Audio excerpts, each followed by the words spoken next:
Des centaines de policiers anti-émeutes ont utilisé gaz lacrymogène contre ses partisans et contre trop d'autres dirigeants de l'opposition. La Cour européenne des droits de l'homme annonce qu'elle a été saisie par la Russie qui aurait mené des opérations ciblées. Dans le dossier du nucléaire iranien, Londres, Paris et Berlin disent des inspections. They just died. So I summed it up, and they all died. Les inspections de l'AIE, That was the end result. l'Agence internationale de l'énergie atomique, et ce en vertu d'un accord conclu dimanche entre l'agence et Téhéran. En Allemagne, le procès d'un homme accusé d'espionnage au service de l'Égypte s'est ouvert ce matin à Berlin. Cet homme d'une soixantaine d'années a les deux nationalités, allemande et égyptienne. Il travaillait pour le service de presse d'Angela Merkel et il aurait profité de ce poste privilégié pour transmettre pendant des années des informations aux renseignements égyptiens. En France, dans la gestion de la pandémie de coronavirus, elle devient très localisée, régionalisée, a dit ce matin le président Macron en déplacement en Bourgogne. On a beaucoup parlé hier de Nice et de la Côte d'Azur qui vont être partiellement reconfinés. Les regards sont à présent tournés vers Dunkerque, dans le nord de la France. Devant la forte poussée épidémique, la ville et son agglomération devraient connaître un tour de vis. Malika est auxiliaire de vie à Dunkerque, résignée sans un confinement le week-end comme à Nice. Je pense qu'il y aura un reconfinement par rapport à tout ce qui se passe là maintenant, surtout dû à ce week-end. Par rapport au bonjour, évidemment les gens se sont rués sur les plages, les parcs, etc. Donc je pense que ça va sévir. Vous êtes un peu résigné, on a l'impression que... On n'est plus nombreux quand même, on ne peut plus rien faire à part aller travailler, rentrer, maison, boulot, maison, la même chose. Le moral il baisse de plus en plus. Ça c'est sûr, il risque pas de monter bientôt parce que là on n'en peut plus en fait. Bon, et s'il y a un confinement comme à Nice dès le week-end prochain, là, vous aviez des choses de prévues? Oui, c'est mon week-end de repos, justement, donc effectivement ça m'embête. Voilà, j'ai pas trop envie de rester à la maison avec un beau rayon de soleil, on a plus envie de prendre l'air, de sortir, de s'aérer la tête que de rester à la maison. Ça aidera pas et c'est pas comme ça qu'on aura le moral. Témoignage recueilli par Julien Chaval, notre envoyé spécial à Dunkerque, où se rend demain le ministre de la Santé, Olivier Véran. Les questions agricoles, thème du déplacement d'Emmanuel Macron aujourd'hui en Bourgogne, déplacement que je mentionnais. Le chef de l'État s'est rendu ce matin dans une ferme pour y débattre des problèmes des agriculteurs. Actuellement se tiennent des négociations commerciales annuelles qui déterminent les prix des produits vendus en supermarché. La protection de l'environnement devait elle aussi être abordée. À ce propos, le Haut Conseil pour le climat a rendu son avis sur le projet de loi issu des propositions de la Convention citoyenne. Il regrette que de nombreuses mesures soient de portée réduite et invite à rectifier le tir. La présidente du Haut Conseil évoque des opportunités d'accélérer le rythme de la transition écologique. Les jours se suivent et ne se ressemblent pas pour le Bitcoin. La doyenne et la plus des crypto-monnaies, après avoir enchaîné des records à la hausse avec un pic proche de 60 000 $ dimanche, eh bien son cours est reparti à la baisse, plus de 11% de baisse à 48 500 $. En cause des propos de la secrétaire américaine au Trésor Janet Yellen. Dans une interview au New York Times, elle fustige la crypto-monnaie. Janet Yellen n'y va pas par le dos de la cuillère. Pour elle, le Bitcoin est un actif hautement spéculatif, inefficace pour mener des transactions et souvent utilisé pour le financement illicite. Je m'inquiète des pertes potentielles que les investisseurs pourraient subir, a déclaré la secrétaire américaine au Trésor. Ces propos ont contribué à faire reculer le prix du Bitcoin et à calmer les ardeurs de ceux qui auraient envie d'acheter cette monnaie virtuelle qui échappe au contrôle des régulateurs. Récemment, Elon Musk, le patron de Tesla, l'homme d'affaires le plus riche du monde, a investi 1,5 milliard de dollars dans le Bitcoin. Un investissement qui a contribué à envoler le cours. Il reconnaît aujourd'hui que le prix du Bitcoin semble élevé. Elon Musk a, en investissant une somme aussi importante, envoyé un message fort de confiance dans le Bitcoin en direction d'autres grands dirigeants. L'ex-patronne de l'affaire recadre donc les choses, mais elle reconnaît que les monnaies numériques sont des moyens de paiement rapides et peu coûteux. Elle souhaite que la Banque centrale américaine travaille à un projet de dollar numérique.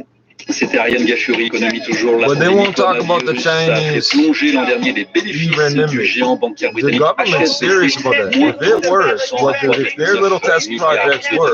HSBC a choisi de renforcer son ancrage asiatique. La bourse clôture en petite hausse.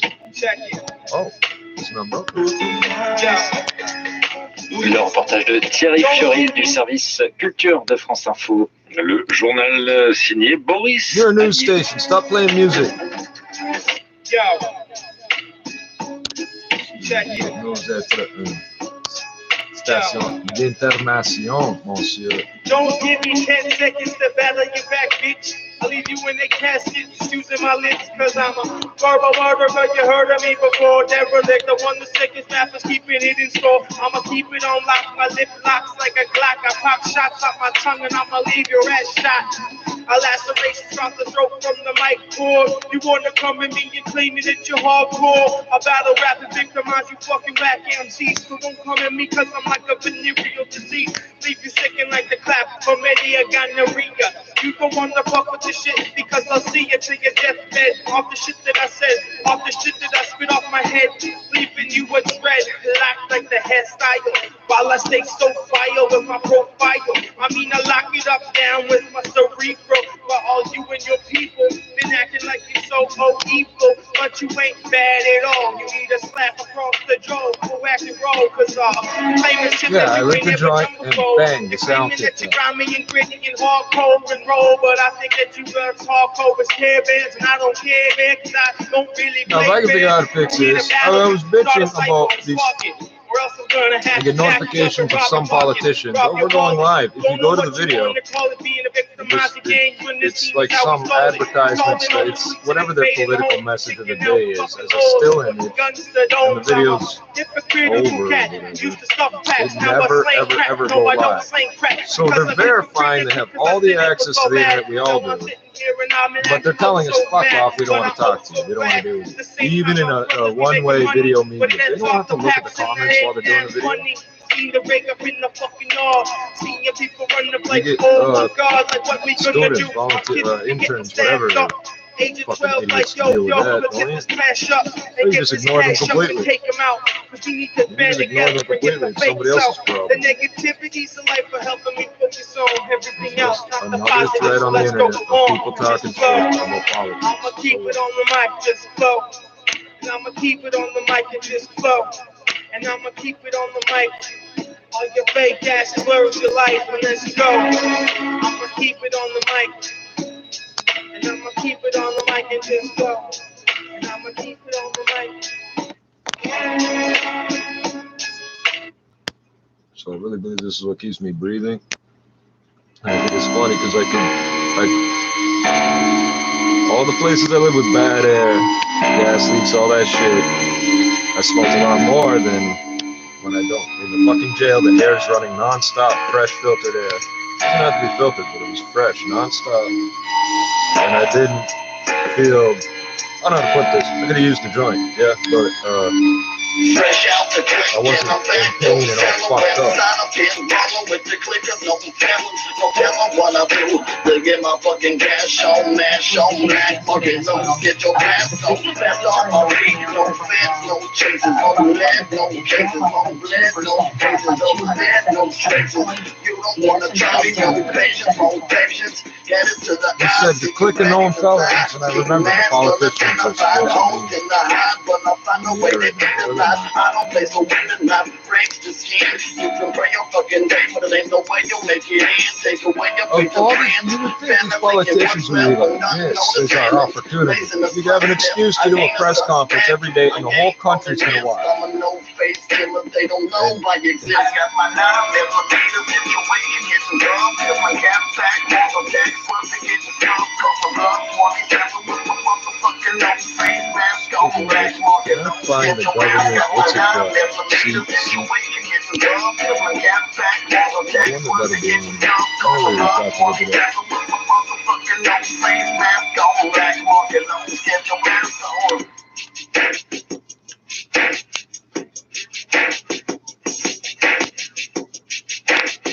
Well, that's not working. Leaving slums, snuff the mango, fuck the triangle, bringing paper from every angle, leaving fangs, cutting tangles, leave a snatch, hold my ankles in the back of my side of the house, don't even got a bounce, cause I'm clear up all the counts for now, dead on the scene is clean and seems red, all the lethal weapons, so police ain't even seen yet. Now who's next to die? The next to be rested by the killer. We don't witness, so nobody can testify. They're arrested by I type CPAC. All I see is the letter C, and I'm wondering is it the first one or the last one. So I'm waiting to see if it finishes typing. Watch, it would be CPAC. Tell me you're on it. Tell me we're that advanced as a nation. Damn, it's coming up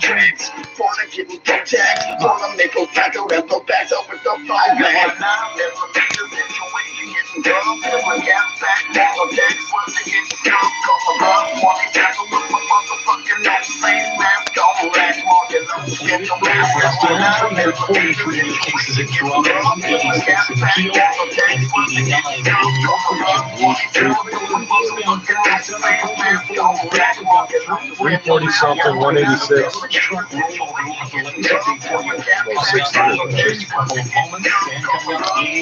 Garbage truck rollover. Hold on. Did he just say that? Hold on. Positive effect. No, do you see how it gets me? Like, in one ear, out the other. Garbage truck rollover. It's Toronto. Any weirdo shit get out. You don't know. High speed. Justin Hall says you're driving your $200,000 Benz, and now you're swerving around 30 tons of garbage. And off the ice. You better hope you don't have the top down and windows open. And his positioning and his awareness, but I think in the locker as well. So he's going to roll up to the dealership with damage. The guys are like, what the fuck is that smell, bro? So, like I said, having Muzz is a huge loss, but we're moving forward with it. And we're going to. How many of your players died of COVID last week? Just tell, that's what I want to hear. The COVID numbers. The COVID numbers. Freddie Anderson either. I didn't turn this into a joke. These fucking people he was pulled before game time last night. We hope to have an update from Sheldon Keefe shortly. Tyler Chadwick telling Blue Jays media today the plan is to use him in a late-inning high-leverage role, what he did in part in 2019 with the Cubs. Says former Blue Jay Brandon Morrow helped him transition from a starter to a reliever. Raptors return to Sportsnet 590 The Fan and Sportsnet tonight with another game against the Sixers. Tip-off at 7:30. Kyle Lowry questionable with that sprained thumb. NBA All-Star reserves will be announced tonight as well. Sports at 15 and 45 past every hour or anytime at sportsnet.ca/5. Oh, you guys are serious. You guys are serious. Urbanus Prayer supports frontline initiatives and reminds you to be safe. If you've been injured due to slip and falls, careless drivers, on the Canadian French stations, it's not 101.1, it's 101, and compassionate legal services and free, no obligation consultations by phone or video 24/7. You are not alone. Bergmanis Prayer Personal Injury Lawyers. You focus on getting better, we'll do the rest. Visit us at bplawyers.ca. With the Daily Grand Lotto, you can win $1,000 a day for life. Wait, I checked them all before. The problem is, so I'd start liking Mondays? Probably. The problem is if I start checking all these ones again right now, I can't clear one station at a time off the list here. If it doesn't work or something, I have to clear them all. So I know with a shitload, I can't remember which ones work and which ones can't. Yeah, it's this close to being useful. That is a lot of stations. Let's try this, man. No, you're not gonna work for me. Where the fuck is the? Why would anything work? Fuck it.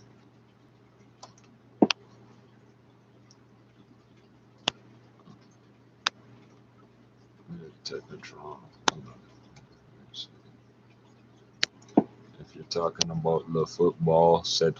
Que vous nous mettez en avant ce fameux consommateur qui veut des prix bas.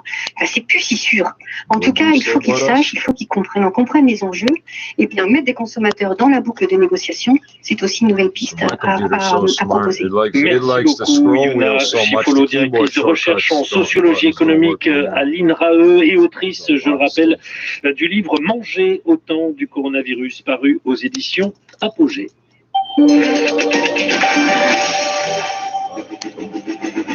France Musique et France 3, partenaires des 28e victoires de la musique classique. Exceptionnel à l'Auditorium de Lyon avec Michael Spyers, Ludovic Tézier, Leonardo Garcia Alarcón, les artistes qui ont marqué l'année, et l'Orchestre National de Lyon dirigé par Nikolai Shep-Snyder. En direct sur France 3 et France Musique, présenté par Marina Chiche et Stéphane Bern. France Musique, une radio de Radio France.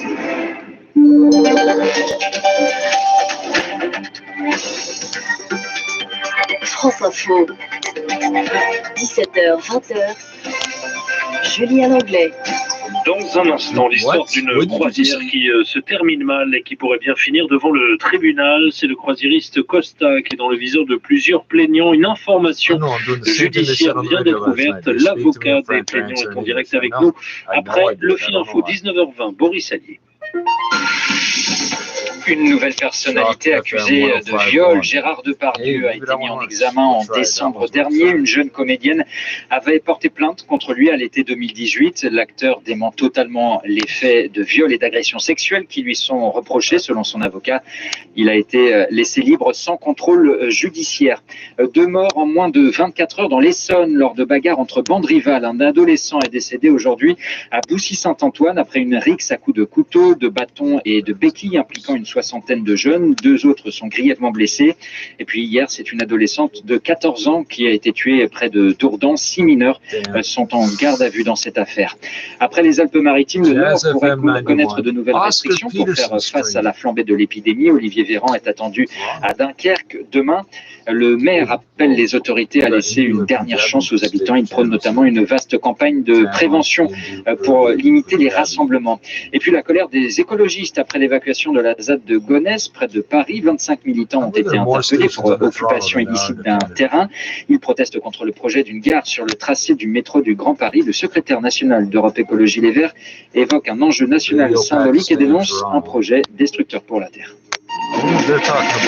France Info. Costa Croisière au cœur d'une information judiciaire ouverte contre X par le parquet de Paris le 19 février dernier. Cela fait suite à une plainte déposée par 180 personnes, des passagers contaminés par le Covid pendant une croisière en mars dernier. 3 d'entre eux d'ailleurs sont décédés après avoir contracté le virus à bord. Ils reprochent à Costa Croisière sa gestion du Covid justement dans l'un de ses voyages organisés en mars dernier dans les Caraïbes, Margot Steve. Le bateau, baptisé Costa Magica, promettait une croisière de rêve aux 2300 passagers. Mais pour les 180 plaignants, le voyage s'est transformé en cauchemar. Parti quelques jours avant le confinement, le bateau avait été refoulé de plusieurs ports où il devait faire escale. Tell me you're broadcasting. No. It's Radio Pakistan. Or maybe it's not, I guess. What's the other one?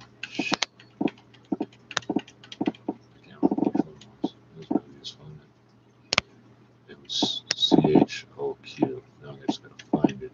There it is.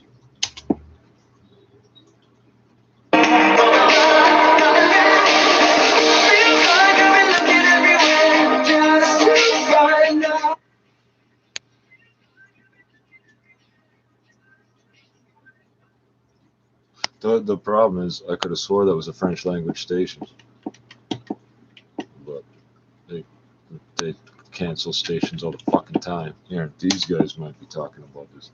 Après que ça complique la vie, oui, c'est vrai, mais il faut choisir. Ou bien on a de la clarté, et là-dessus le gouvernement a 100 fois raison, qu'on sache qu'est-ce qui se passe dans des associations qui financent les cultes, qu'on regarde de plus près les fonds qui viennent de l'étranger. Sur un islam en France, un islam de France, un islam français, il faut que l'islam soit les mosquées, les lieux de culte soient financés par les fidèles eux-mêmes. Cette loi est vraiment un progrès de ce point de vue-là. C'est des choses qu'on avait dû demander à l'Observatoire depuis 3 ou 4 ans.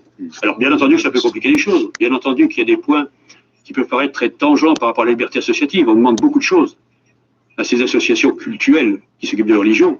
Est-ce qu'on ne va pas au-delà? C'est au gouvernement et au Parlement de voir aussi avec le Conseil d'État. C'est vrai qu'il y a quelque chose qui choque des associations, qui est que ce soit le préfet, il reconnaisse la qualité cultuelle d'une association. Normalement, c'est des déclarations. Bon. Donc il y a des ajustements. Moi, je verrais bien, je trouve que le débat peut être de bonne qualité. Si on repart sur le voile, on partira sur le voile, on sera dans le débat hystérique.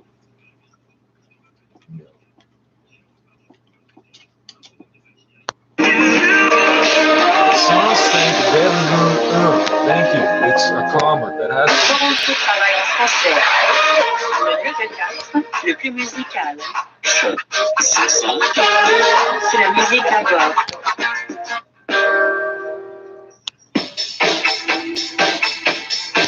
If this one's singing English to me, I'm very upset.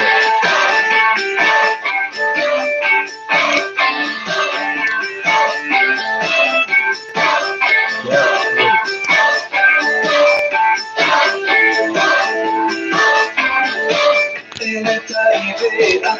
l'orage, comme le soleil sur mon visage.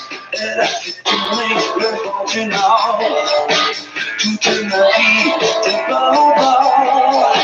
Elle me traversait la tête au cœur, comme un avion à 1000 à l'heure.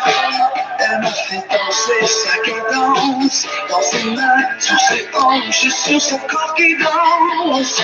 Danse, danse, danse, contre ma peau. Danse, danse, danse, c'est jamais, jamais trop.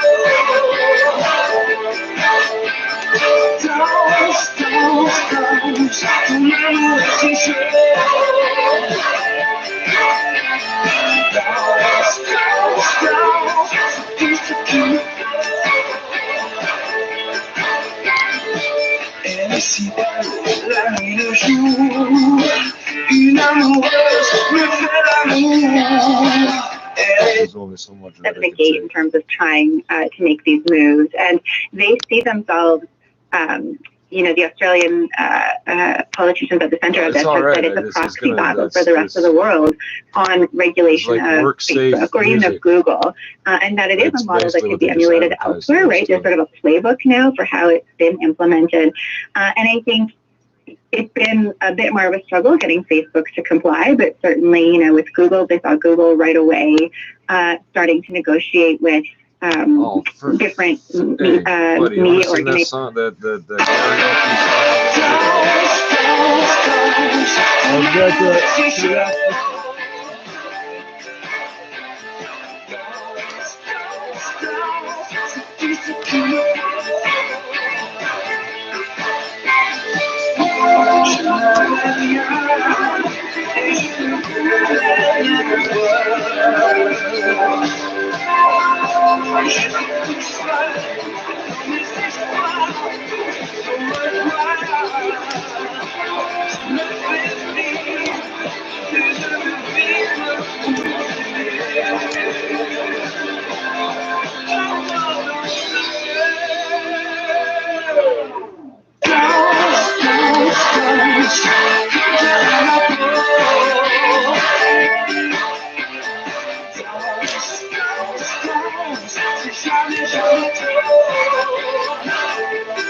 It's the same song. Okay, what the fuck? Troublé par l'amour qui m'éveille, la vie m'emmène vers ailleurs. Je quitte ma maison, je trouve qui je suis. Je pars vers l'autre bout du monde, oui, au hasard. Je change de vie, c'est un autre moi, je suis déjà parti. Car j'ai le doute qui va en moi. The only thing driving me up the wall about that station. The battle was going on around music. Napster was around, right? It was a totally different era. There wasn't massive players like Facebook with 2 billion plus users. There wasn't Google with this global dominance that they have. Dude. And that's ultimately the difference between then and now and what's really changed. What the fuck are you doing? You're gonna knock something over. I can hear you. But it's like I said, workplace safe music. Dude, you sound big. Hey, what are you doing to my boot? Jesus Christ, running in and out of the holes in a course. What that'd be what was it? That's a nursery rhyme, isn't it? 3 mice get beat up by a clock and run away and live with an old lady in a booth or some bullshit. That news imagine news or not being able to on Facebook. It was a power play on their part and really flexing their muscles in reaction to attempted regulation that they didn't see favorably. And so it is this battle of might, I think, that's going on right now between government and corporations. And it is concerning because they do have so much power in terms of how people are able to access news, access information. You know, it's worth noting that when this happened, it wasn't just the news sites were blocked. In the process, a number of government health and emergency pages were also blocked. And Facebook later asserted that this was a mistake. But, you know, it's because they've got an algorithm that's implementing these decisions. And so it can often be a bit of a broad brush when they're fine-tuning things and first implementing these processes. And, you know, we've seen it happen before in similar kind of instances, but that's definitely concerning, is just, you know, all of a sudden people didn't have access even to government websites. Sure. So it is, when they are, you know, the first place people turn to. On one hand, they can make the argument that says, we're the first place that people turn to. We're the reason that they're accessing your news. But on the other hand, is that concerning in terms of, you know, even democracy, as we've seen over the last half decade? Yeah, and should the mainstream media have seen this coming? Should they have been more proactive rather than allowing Facebook to become kind of the dominant news source, if you will, for so many people? I mean, journalism is obviously important. You could probably argue it's more important than ever, particularly from really trusted sources, but that does cost money. I mean, it is a labor-intensive endeavor to do really good journalism. And should the mainstream media have seen the... Is this BBC or NPR? 1 million people in the region are now food insecure and need urgent help. Pakistan's army says an Islamist militant suspected of involvement in the killing of 4 female aid workers in North Waziristan has been shot dead.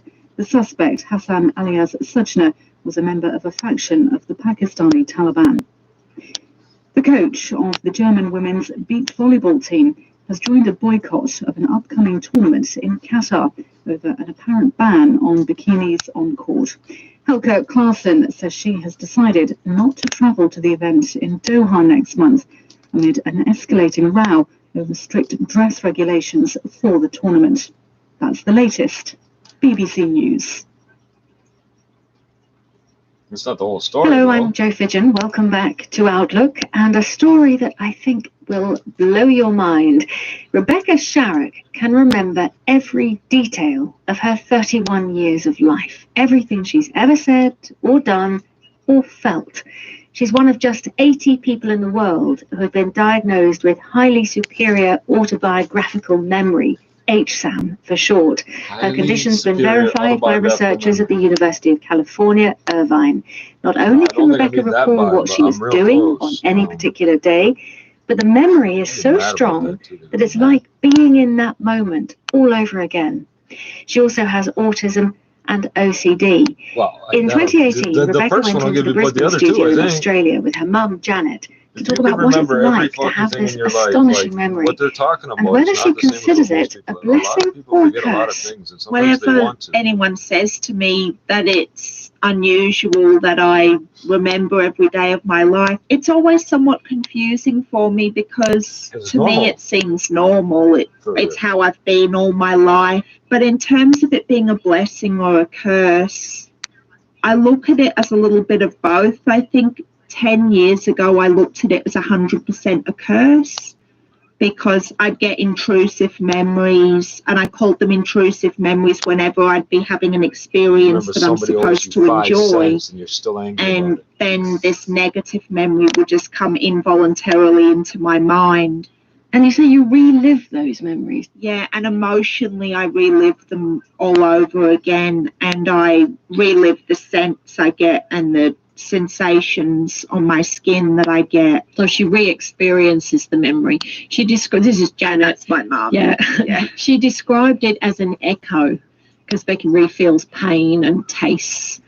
So she's remembering a meal she had from 15 years ago. She will re-experience the taste of it in her mouth again. Do you relive and re-experience joyful things as well, though, Rebecca? Yeah, and that's where I look at it as a blessing, because I relive just as many happy memories as I do negative ones. What triggers these memories, good and bad?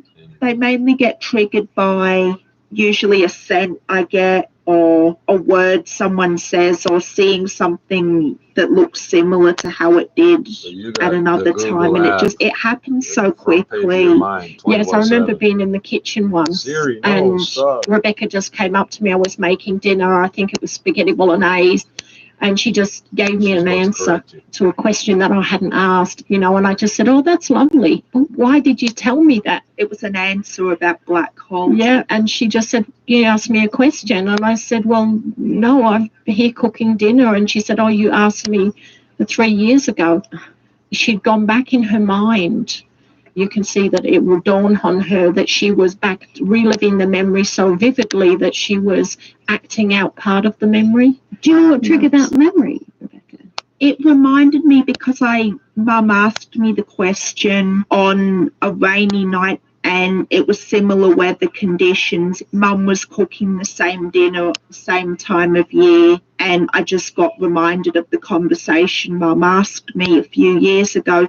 You said that this seems normal, of course, if this is the way it's always been, but when you were a child, if you thought other people and other children had the same kind of memory as you, when they didn't appear to be troubled by that memories, how did that affect you? I thought they were much better at coping. There was one time my younger brother, he couldn't remember a flatmate who shared his dad's house. And Mum said, but he was 5. It's normal to forget at 5. And I said, but I don't understand. He saw him every weekend. So how can he just forget? She had a lot of anxiety related to those sorts of things, because then it was like they must be lying to me. They're telling me they can't remember when they can remember. When did you realise, Janet, that Becky's memory is very unusual? I knew she had a very good memory. And even just teaching her to read, it was just a breeze.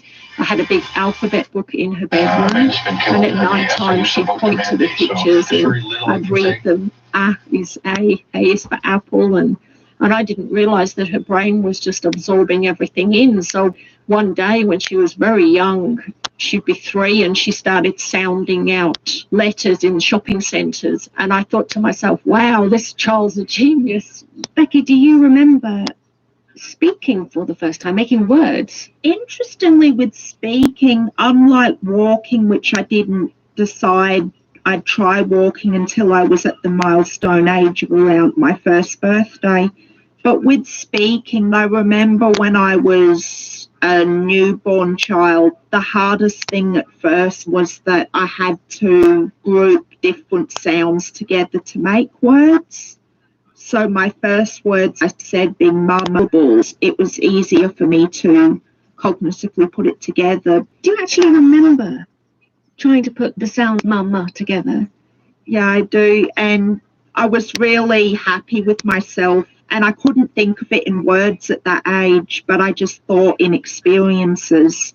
But I was happy when I finally said a word and people responded to it, because it didn't take long for me to realise that the people around me, they were communicating with each other, but I couldn't understand what they were saying and they couldn't understand what I was saying. Yeah, Rebecca's memory, she has a sequential memory as well.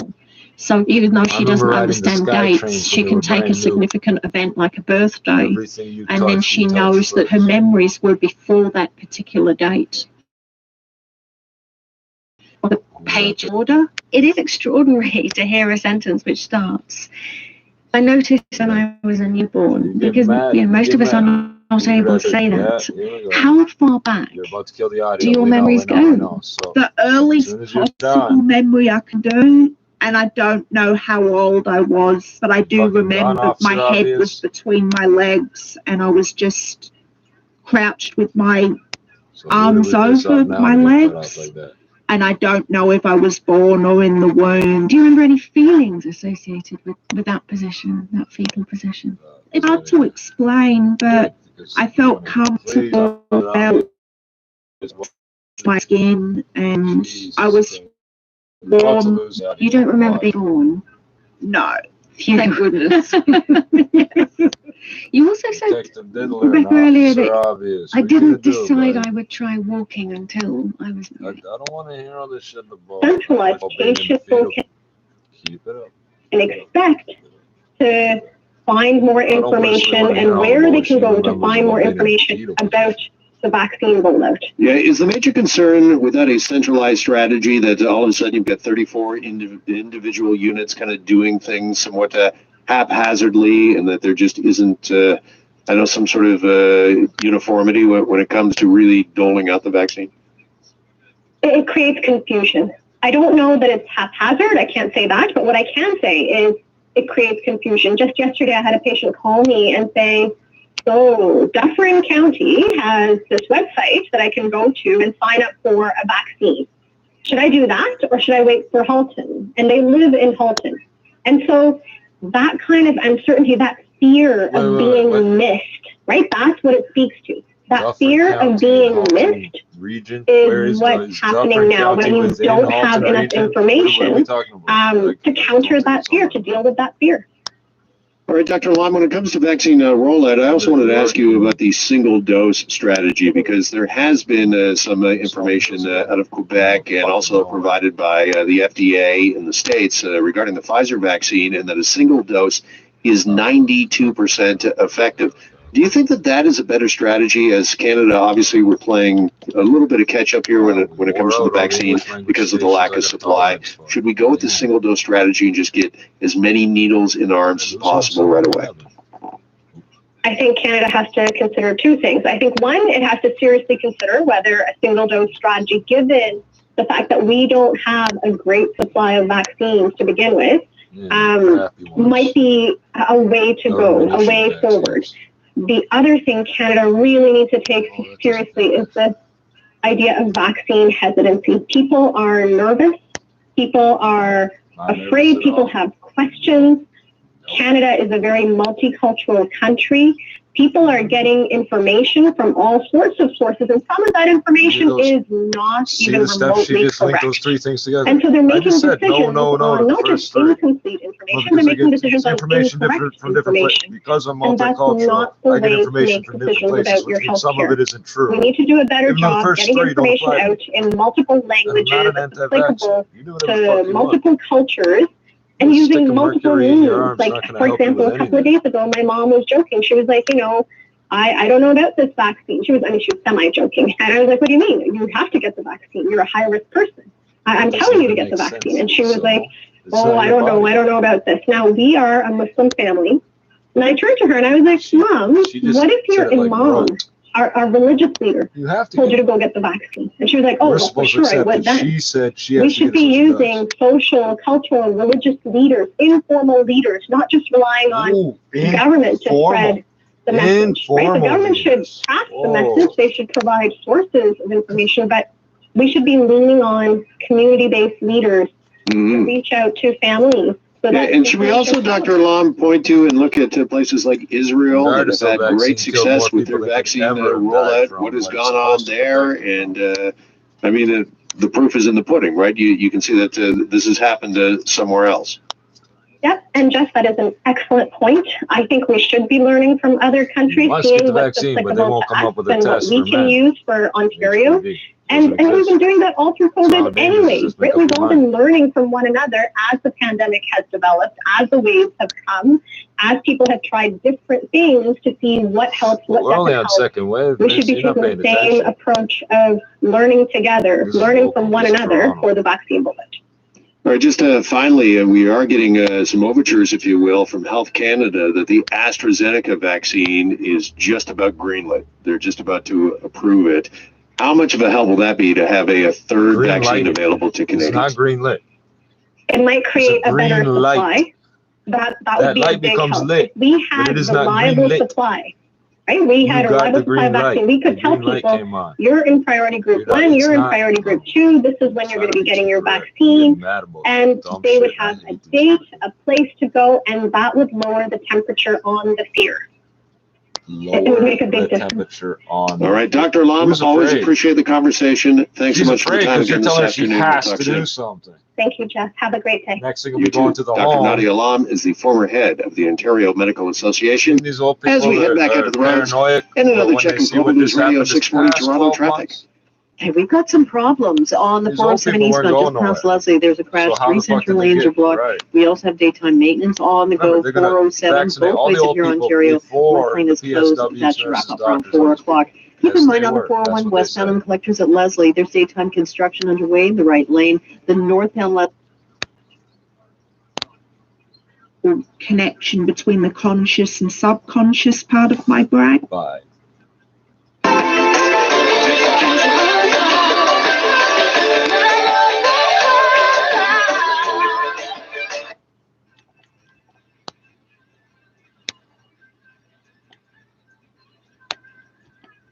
Radio Pakistan, Toronto, it's silent.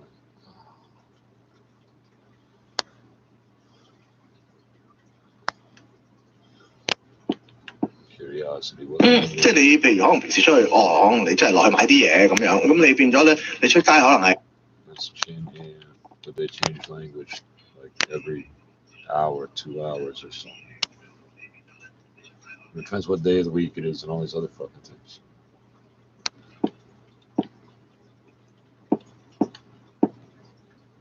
The Chim Picnic used to be around the corner from my house. I don't want to hear CRA. On est beaucoup plus dans l'hétérogénéité qu'on l'était avant, peut-être parce que les caractéristiques des nouveaux variants sont de croître dans des communautés. Donc peut-être qu'on peut se permettre encore pendant un moment de faire ça, mais il faut vérifier deux choses. Premièrement, vraiment monitorer très clairement ce qui se passe dans tous les territoires et chaque semaine. Et deuxièmement, détecter l'apparition d'autres variants, parce que à Dunkerque, on dit que c'est le variant anglais, mais comme on l'a pas séquencé, c'est peut-être un variant du variant anglais, le variant écossais par exemple, et qui peut être encore plus dangereux. Et il faut qu'on ait une surveillance beaucoup plus attentive que ce qu'on a fait jusqu'à présent en France pour que le gouvernement soit agile et décide soit encore des choses très localisées, soit effectivement quelque chose de plus général. Mais on a bien vu que notre président de la République est plutôt opposé à ça. Un tout dernier mot, professeur, sur la situation dans les Hauts-de-France. Vous venez d'en parler, les hôpitaux autour de Dunkerque sont saturés. Qu'en est-il des hôpitaux, les grands hôpitaux de la région, Lille, Amiens? Est-ce qu'ils sont aussi au bord de la saturation déjà?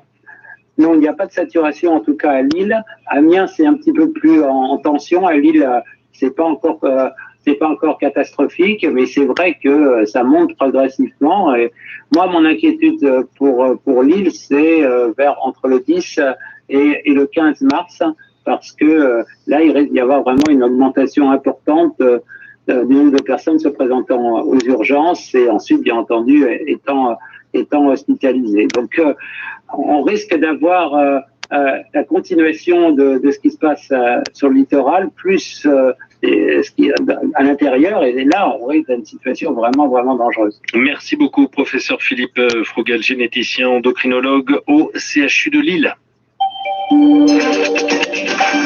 Depuis que Sandra donne des cours en ligne, son activité a doublé. Allô? Oui, c'est bien Sandra. Alors, principalement l'algèbre et la trigonométrie. Mais tous mes créneaux sont réservés. Un instant, s'il vous plaît. Il est temps d'embaucher. J'ai besoin d'Indeed. Indeed vous propose des profils de qualité. Dans sa chanson Moussia. Nous le retrouvons au bord d'un terrain de Maracana, dans le quartier de Cocody, avec son équipe de foot. J'ai sauté le leket parce que moi-même j'ai toujours mes lekets. Voilà, pour aller au foot, quand il pleut, quand on va aller faire des faux bails, ça coince bien les pieds, c'est très agile et puis ça va vite. En plus, ça joue partout. Gazon, sable, dans l'eau, sur le nuage, partout quoi. Ces sandales bon marché, environ 1,50 €, se caractérisent par leurs petits crampons sous la semelle, idéales pour gagner en adhérence et en stabilité, surtout sur les terrains en béton. Elles sont donc particulièrement appréciées des joueurs de football Maracana. Sur le type de terrain aussi, les paires de marque glissent beaucoup. Donc les quais, comme le pas, il y a des petits crochets, donc ça s'arrête un peu. c'est plus adaptable quoi, par rapport aux autres pays. Tellement respectées qu'elles sont devenues un accessoire de mode, selon Lamine Touré, dit Papa Easy, qui les compare aux chaussures de grande marque. Il faut que dans ton placard où tu mets tes chaussures, il faut qu'il y ait forcément au moins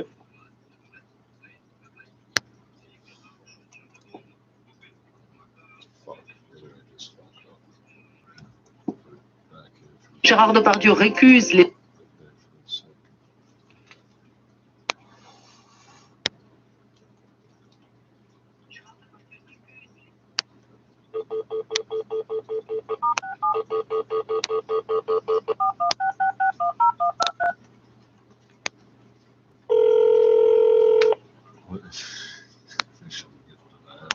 Welcome to Environment Canada's Weather Service. Bienvenue au service météorologique d'Environnement Canada. Let's try it in French. Pour la ville de Toronto, pour la prévision émise par Environnement Canada à 11h le mardi 23 février pour aujourd'hui et mercredi. Ville de Toronto, pour aujourd'hui, nuageux avec 30% de probabilité d'averse.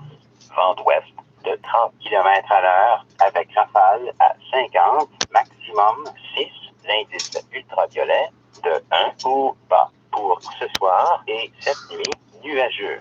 30% de probabilité d'averse de neige ou de pluie tôt ce soir. Vent d'ouest de 20 km/h avec rafale à 40, devenant faible vers minuit. Minimum 0. Pour mercredi, nuageux. 40% de probabilité d'averse de neige, devenant 40% de probabilité d'averse de pluie ou de neige à midi. Vent du sud-ouest de 30 km/h avec rafale à 50, maximum plus 5, l'indice ultraviolet de 1 ou bas.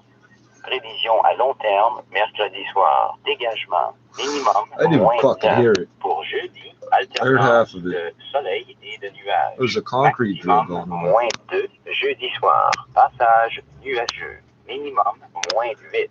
Pour vendredi, ensoleillé. Maximum plus 1, vendredi soir. Ennuagement. Minimum moins 2.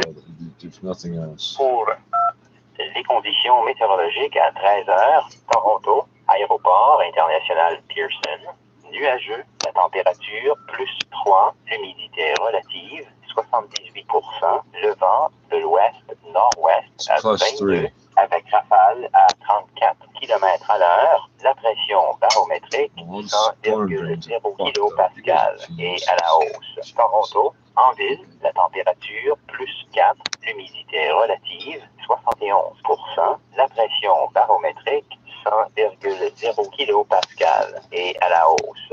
L'aéroport de Toronto Centre-Ville, nuageux, la température plus 4, l'humidité relative 75%, le vent de l'ouest à 22, avec rafale à 33 km/h, la pression barométrique 100,0 kPa. Why can't I pick that up on the internet? There's no Environment Canada station. You can just repeat both those things in French and English over and over and over for each region. It's very simple to say. That's what they do with the NOAA stations.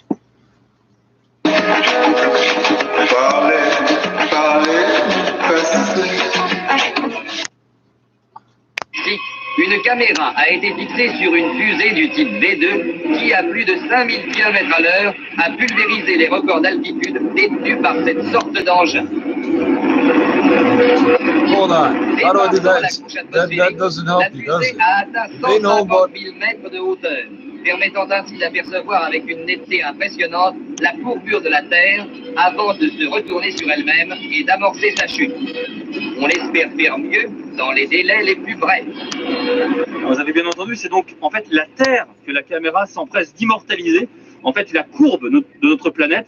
Alors on ne la découvrait pas ce jour-là, en 1946, puisqu'on avait déjà eu un aperçu en 1935, avec les images prises depuis un ballon atmosphérique Explorer 2, américain lui aussi, qui était monté à 20 000 mètres, mais là on est monté bien plus haut, 100 km, 150 km, et on peut voir la Terre. Alors bien sûr, ça a changé avec avec les premiers satellites. En 1968, depuis la Lune, la mission Apollo 8 prendra le 24 décembre 1968, donc un cliché mythique, c'est le lever de terre, on y voit la Terre en partie ombragée, avec la surface de Lune au premier plan. Bref, nous regarder nous-mêmes, c'est une obsession depuis plus de 150 ans. Alors on est en pleine guerre froide évidemment, et quelques mois plus tard, les astronautes américains ne vont surtout pas oublier, c'était peut-être l'une de leurs missions principales, de faire des photos de leur premier séjour sur la Lune. Oui, peut-être la photo la plus célèbre de l'histoire, une photo à l'intérêt scientifique relativement faible, mais à l'intérêt géopolitique majeur. Le drapeau américain devait évidemment être dans le champ de la caméra. Il faut dire que durant la guerre froide, les soviétiques avaient pris une avance visible, justement par des images. Le 7 octobre 1959, c'est la sonde soviétique Luna 3 qui transmet la première image de la partie de la Lune qui nous est invisible depuis la Terre. Et puis 7 ans plus tard, c'est encore les soviétiques qui offrent la première photo prise depuis le sol lunaire à la sonde Luna 9. C'était le 3 février 1966. Vous voyez, Julien, les images, c'est du rêve, c'est de la science, mais c'est aussi le signe tangible de la puissance. Ouais, mais c'est aussi du rêve, et ça fait du bien en ce moment. Merci beaucoup, Thomas Snegarov. Et on va rester un petit peu dans les étoiles avec un monde d'avance et la rédaction internationale de Radio France et Nadine Epstein ce soir pour nous raconter le destin de cette Américaine de 29 ans, victorieuse du cancer et qui vient d'être sélectionnée. This job, we really, really care about it, but it's not sustainable to keep working this way. Just finally, before I let you go, Annie, I'd be remiss if I didn't ask you for your take on just how reopening schools have gone over the last week or two. Return to in-class learning. There have been some COVID cases reported with the testing, the asymptomatic testing program now put in schools. But overall, just how's your feeling about the return to class? Well, it seems okay. It'll be interesting once the testing is across the province in 5% of the schools, that we'll be able to see what the kind of levels are. But the big unknown out there are the variants of concern, as you know. So will there be a third wave? What does that mean? So for us and for all the health people, the biggest thing is keep schools open, but don't open up everything else at the same time. All right. We say this time and time again, teaching, it's one of the most important and one of the toughest jobs out there. Annie, thank you so much as always for your time. Appreciate it. Okay, bye-bye. There's the head of People for Education, Annie Kidder, with us on this Tuesday afternoon. And we're back with Danny and a news update to the top of the hour next. You're on Global News Radio. The Jaguar Impeccable Timing sales event is on now, which means it's the perfect time to enjoy exceptional offers on Jaguar vehicles, including the award-winning F-Pace Performance SUV and the powerful F-Type sports car. For a limited time, receive finance rates as low as 0% or savings up to $10,000 on remaining 2020 vehicles. Book your safe contactless appointment today at your local Jaguar authorized retailer. Timing is everything. Offers end March 1st. How Bell makes staying home better. So my house has 409 shingles, 9,622 bricks, 4,110 wooden slats, and 20 icicles hanging from the roof. I think I've just about counted everything. Enjoy tons of on-demand movies and shows. Switch to the Stuck-at-Home bundle, including 5 TV and 5 Internet 150. Now from just $119.90 per month. Call 310-BELL to check availability. Here's Bell Canada. We Staying fucking home got you. just got better. Can you believe in this day and age, many real estate agents still knock on doors and cold call to try to get business? Well, not Frank, Leo, and Associates. Rob, he wanted to leave the busy lifestyle of Toronto and considered moving to several areas in rural Ontario. He contacted Frank, Leo, and Associates of RE/MAX for guidance and assistance with achieving his goal. Rob was put in contact with trusted partners all over. More of the characteristics of what a commercial bank would do to a big and difficult borrower than what a central bank should do. But over the following couple of years, has the Irish government stuck to what it said it was going to do, delivered the fiscal adjustments, gradually the conditions were eased and improved. And I think even though we could have hoped for more, we can hardly say that we were unfairly treated in the end. Today, while Ireland has repaid much of its bailout, servicing its remaining debt continues to cost the Irish taxpayer around 1.3 billion euros every year. Patrick Holohan was speaking to me, Matt Murphy, for Witness History. You're listening to the BBC World Service on News 24, KCRW's all... Cette Bible audio vous est présentée par le ministère La Foi vient en écoutant, créateur de la Bible.is app. Cette application Bible gratuite vous permet de lire, d'écouter et de voir la Bible. Rendez-vous au www.bible.is, la Bible est, et partagez-la avec votre famille et vos amis. Bible.is. Lire. To learn how. Cette Bible audio vous est présentée par le ministère La Foi vient en écoutant, la Bible.is. Cette application Bible gratuite vous permet de lire, d'écouter et de voir la Bible. Rendez-vous au www.bible.is, la Bible est. State's capital, eminent symbol of democracy around the world, and by an angry, violent mob. A Senate, why Congress wasn't better protected. Also today, at 19 hours GMT with me, Nick Miles, a man has pleaded guilty to murdering an investigative journalist in Malta. So are we any closer to knowing who ordered the killing? We look at the political turmoil in Georgia that's spilling over onto the streets. Later, what were they investigating? What type of investigative journalists? True global species whose security must ultimately come from acting together in the interests of us all. The environmentalists warning of the security implications of climate change. All that and sit down, perhaps loosen your belt a little. This is the most expensive biryani in the world. Because it's gold. We look at some of the priciest meals of all time, all on the newsroom. Are you talking about Hello, ones I'm that Moira involve flakes Alderson and with shit? the What BBC are you News. talking about? Former security officials at the US Congress have given conflicting testimony to a Senate hearing on the deadly riot at the Capitol building by Trump supporters last month. The arguments focused on the deployment of the National Guard. Gary O'Donoghue reports. First thing you did was you said There's been significant focus on the intelligence in the run-up to the day.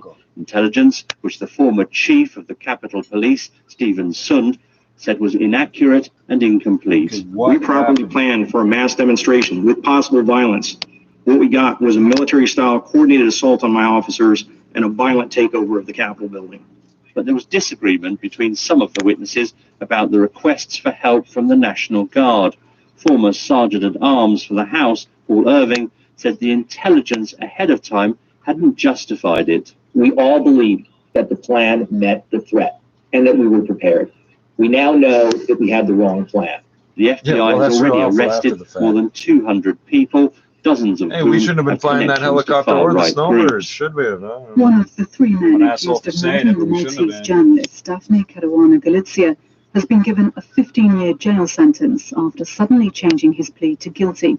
Vincent Muscat had admitted taking part in the car bombing that killed the investigative reporter in 2017. Nick Beek reports.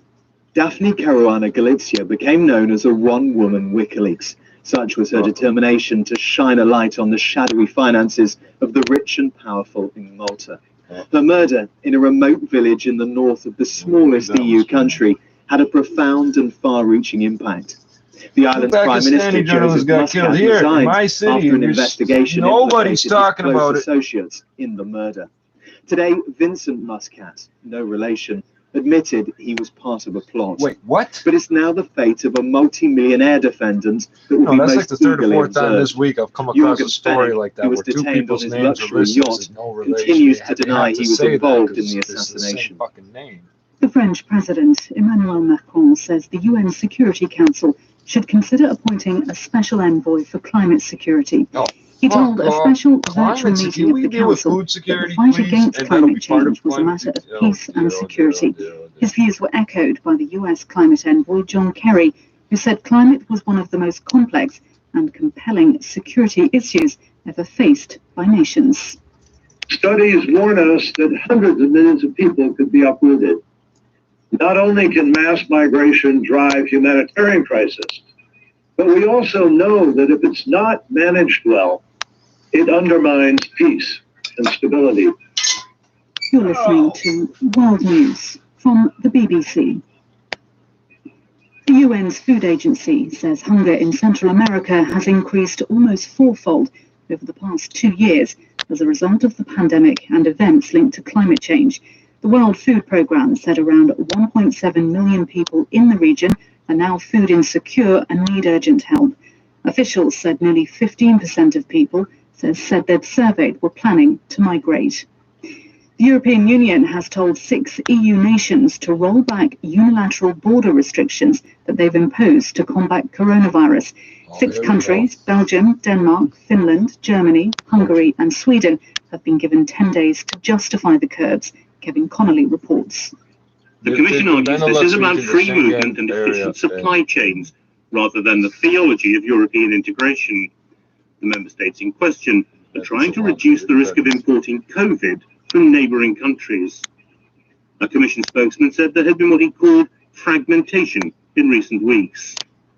Germany's Europe Minister Michael Roth accepted that his government's tightening of borders had created a massive strain on citizens. The nation's nuclear agency says Iran's stockpile of enriched uranium is now more than 14 times over the limit set down in its 2015 deal with world powers.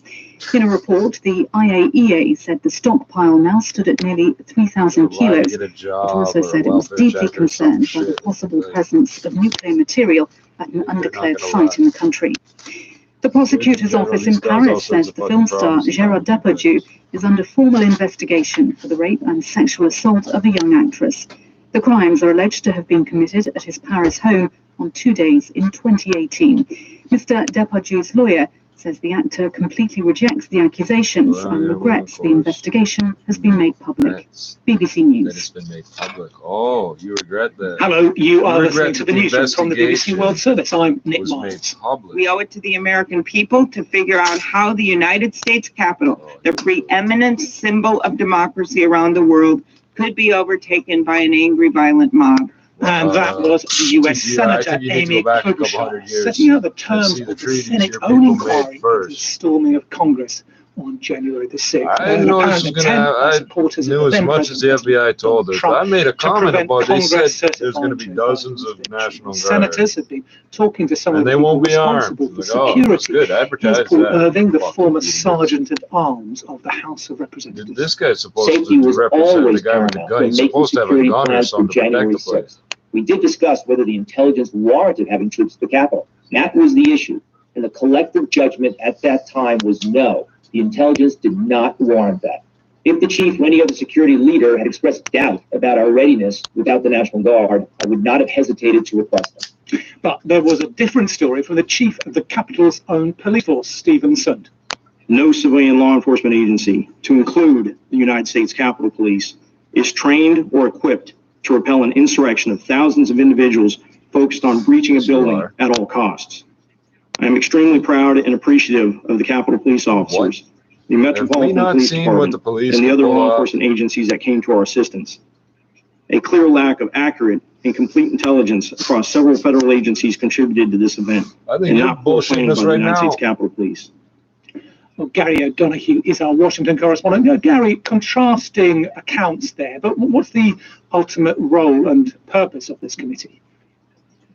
Well, I think they do agree on the problem with the intelligence. I went to school in French. The English word contrast. I knew contrast from the TV now. The idea behind these joint committees is to try and get to some sort of understanding of what happened, obviously.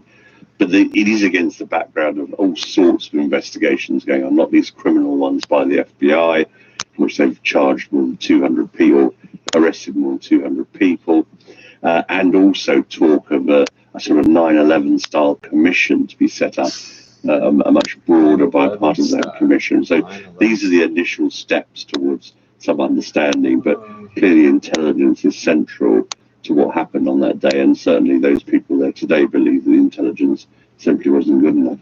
And I suppose the idea of this is to not necessarily apportion blame, but to learn lessons for the future, because it was extraordinarily embarrassing globally, wasn't it?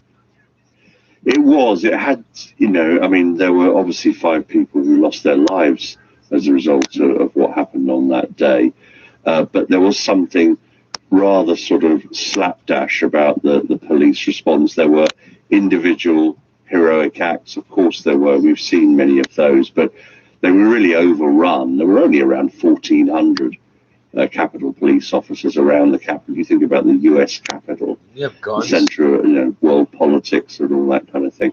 1,400 policemen around it, and there was something in the region of 30,000 protesters at that initial rally. Not all of them went to the Capitol, but a lot did, and they were overrun. And also, while they were trying to sort of coordinate a response between the head of the police department and the sergeant at arms in the Senate and the House, these people were also on the floor of those chambers trying to organize things, so they didn't really have a sort of robust structure in place to decide what to do next. In particular, they're disagreeing today about when they had a discussion calling in the National Guard, for example. They can't really remember the time scale. So it is embarrassing, but there are lots more questions to answer. Okay, Gary, we'll leave it there. Gary O'Donnell here in Washington. 3 years ago, the Maltese investigative journalist Daphne Caruana Galizia died in a car bomb attack. She'd been probing high-level corruption, exposing cronyism and sleaze within Malta's political and business elites. Today, one of the 3 men accused of murdering her changed his plea to guilty, and he was sentenced to 15 years in prison. Our Europe correspondent Nick Beak has been following what happened today in court. Well, Nick, I think it's taken some people by surprise, because until this point, this defendant, Vincent Muscat, had not really given any indication that he was prepared to say that he was involved in a plot. His lawyers had indicated that he'd been pleading not guilty. There were some signs in the past week or so that may change, and sure enough, today, he said he wanted to enter a guilty plea, and some of the proceedings in Malta have been taking place behind closed doors, but it's understood that there's been some sort of plea bargain here, so he's received a shorter sentence, still 15 years, but because of cooperation in one way or another with the authorities, he's got a shorter sentence. I imagine a lot of people are thinking, well, is this some kind of plea bargain which could lead to the people who actually ordered this killing coming to justice? Well, I think that's reflected in the statement and the sentiment from the family of Daphne Caruana Galizia, who today said they welcomed this guilty plea, but also they thought this was one step on the way to what they described as being full justice. So certainly they've always believed that there were very powerful figures at play here who were responsible for her death. And so it doesn't end with this guilty plea today. I think a lot of people, Nick, are looking still to the role of one particular man who's in the dock. He's not one of the 3 people accused of the murder itself, but he's accused of being an accomplice to murder. He is Jürgen Fenech, a very, very wealthy man. He was detained on it. We're all going to die because we heard his name. He's that rich and powerful. Moyen et long terme. Un chiffre, 64% de logements disponibles en plus au dernier trimestre de 2020 par rapport à la même période un an plus tôt. Plus d'offres donc et un peu moins de demandes. Dublin a vu sa multiculturalité s'éroder avec la pandémie. Moins d'expatriés sont venus s'installer, beaucoup sont d'ailleurs rentrés. Le télétravail aussi a conduit beaucoup d'employés à quitter la capitale, un peu grise, un peu terne, pour s'installer dans la magnifique campagne irlandaise, avec au choix les montagnes, les lacs, la mer. Revers de la médaille, les loyers ont augmenté dans tous les autres comtés, hors Dublin, jusqu'à 9% en plus dans le sud-ouest, autour de Cork et de la péninsule de Dingle. Que les propriétaires se rassurent, les studios dublinois se louent toujours à plus de 1 000 € par mois, quel que soit le quartier. Pour beaucoup de salariés, la seule solution reste la colocation. Et si la colocation a toujours été considérée comme une solution pour partager le loyer, on parle aujourd'hui aussi de co-living, des immeubles spécifiquement conçus avec des espaces de vie communs et privés qui fleurissent. The upcoming war which you might have to go through, the imaging system is second to none. And the aim of the exercise, of course, is to decide before you actually get there with the rover that this is, in fact, the target that you want to go to. So you've got the entire Jesuit crater in front of you. You've got the river delta area there, which we believe, was the site of lots and lots of water 3.5 billion years ago. But that said, you can't dig into every rock that you see. So you've got to be a little bit more selective. You want to be able to find those objects which give you the greatest science return, the greatest possibility to find the signatures of life before before you actually get the rover there. And so the imaging system has to be your guide in this regard. And yeah, the images we're seeing are fabulous, but you can bet that the scientists are actually pouring over down to the granular level going, no, that rock is not that's not interesting. That one, we want to go over there. That's that top area there. That's clay deposit over there. That's what the imaging allows us to do. This is how little things get around the universe. That is really, really interesting. I want to play that to sound again off the top one more time, if we could, Rob. Right, as you're doing it. Think of yourself on the surface of Mars. Don't look, just listen. Okay.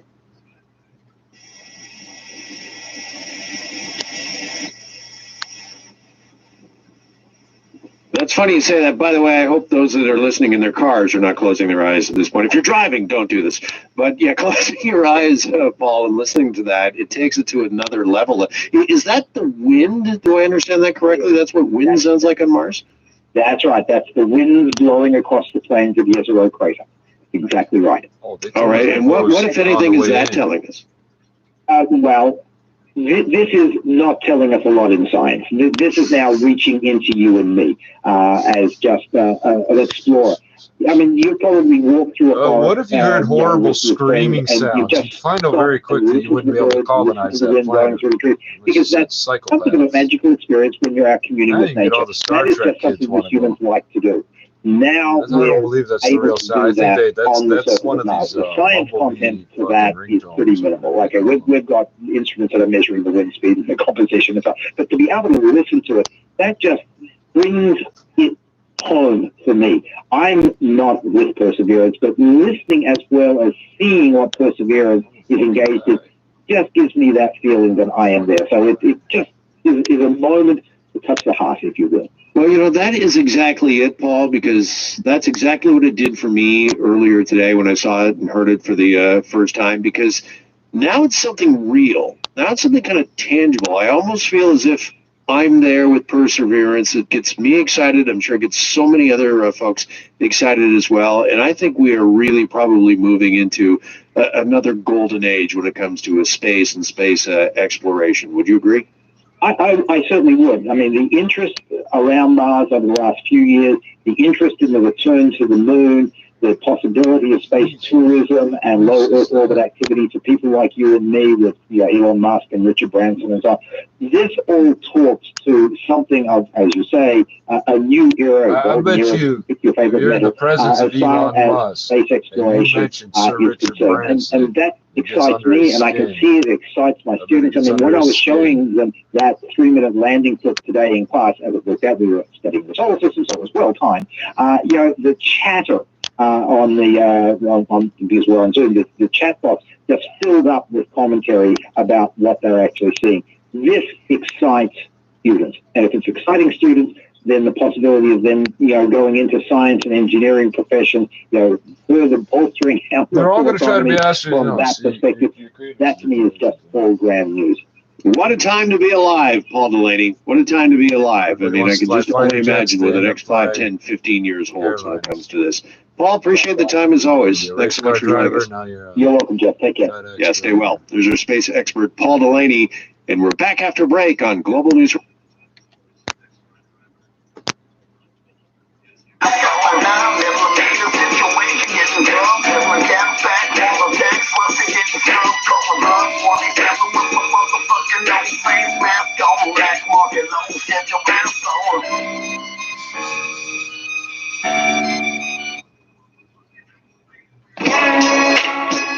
There's Mars, and he's known for wearing a mask. This particular track is No Face Killer. Don't give me 10 seconds to it's well before I'll leave you in the casket, using my lips because I'm a... I fuck with TF Travis and Floyd. I'm on the block right now. Tricky. Stay on the phone. Hey, fuck y'all. Hey, my arm hurts. Hi, how you doing? All right. Bro. Come on, chill. Why y'all gonna make you my hospital? For what? I ain't did nothing. ain't even looking for me. What I do? Got the gun. It's a wrap. I might die for this shit, nigga. All them homicides was on Crip, nigga. Gang banging that Crip shit. Niggas calling up cause of them blue shades. My peoples, it was right behind, and then no nigga pulling up in no new rave. It was cool to the gang raid. Now these tough guys just never act right. Blood can fill a whole bathtub. Let these blood brothers get baptized. Blacklisted on the bad guy, plus some dark skin, so I'm the bad guy. Never see me like black ice. We still pack cannons at shack site. Niggas swear they the man. Now the lights can't brother like, what did we get talking about? Niggas say you in the can. Try to kill them on the track, let the people still chop them up. I ain't just anybody that'll walk around. Pop kind, only reason that they popping up. Niggas skins on my shoes like crocodiles. They know they fucking with me like a crocodile. Gang. Yelling that shit that you never gonna bother.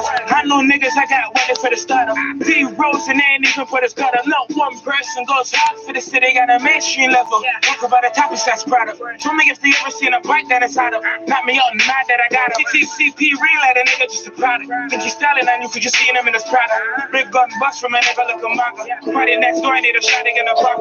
Tell Jay Prince I don't give a fuck, yo. Fighting for a rap with a cut though. It's quitting in a round and a touch flow. But they agree to keep it on the hush though.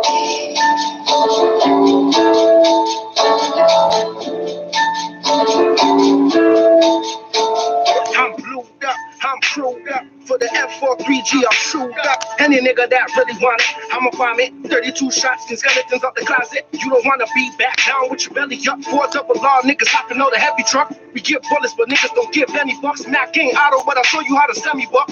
Type of strap you may need to get rid of me. Really take headshots, so who's guillotine? You ain't know I really bang in these streets. Got heat from the west, but I'll bang in the east. Nigga, crip. I rep a gang that you never been a part of. I put that on my mother and I put that on my daughter. If you just one of my brothers, then your blacks get a shot up. I'm like Welvin, yelling out God, so you ain't gotta ask Biggie Smalls who shot him. I got a Biggie pump that'll perk when I pop up. Had to move work in the slums just to guap up. Now I hit the club till the bartender top up. The slacks will so for lock, you'll get shot up. Now I hit the club till the bartender top up. The slacks will so for lock, you'll get shot up. I might die for this shit, nigga. All them homicides just on.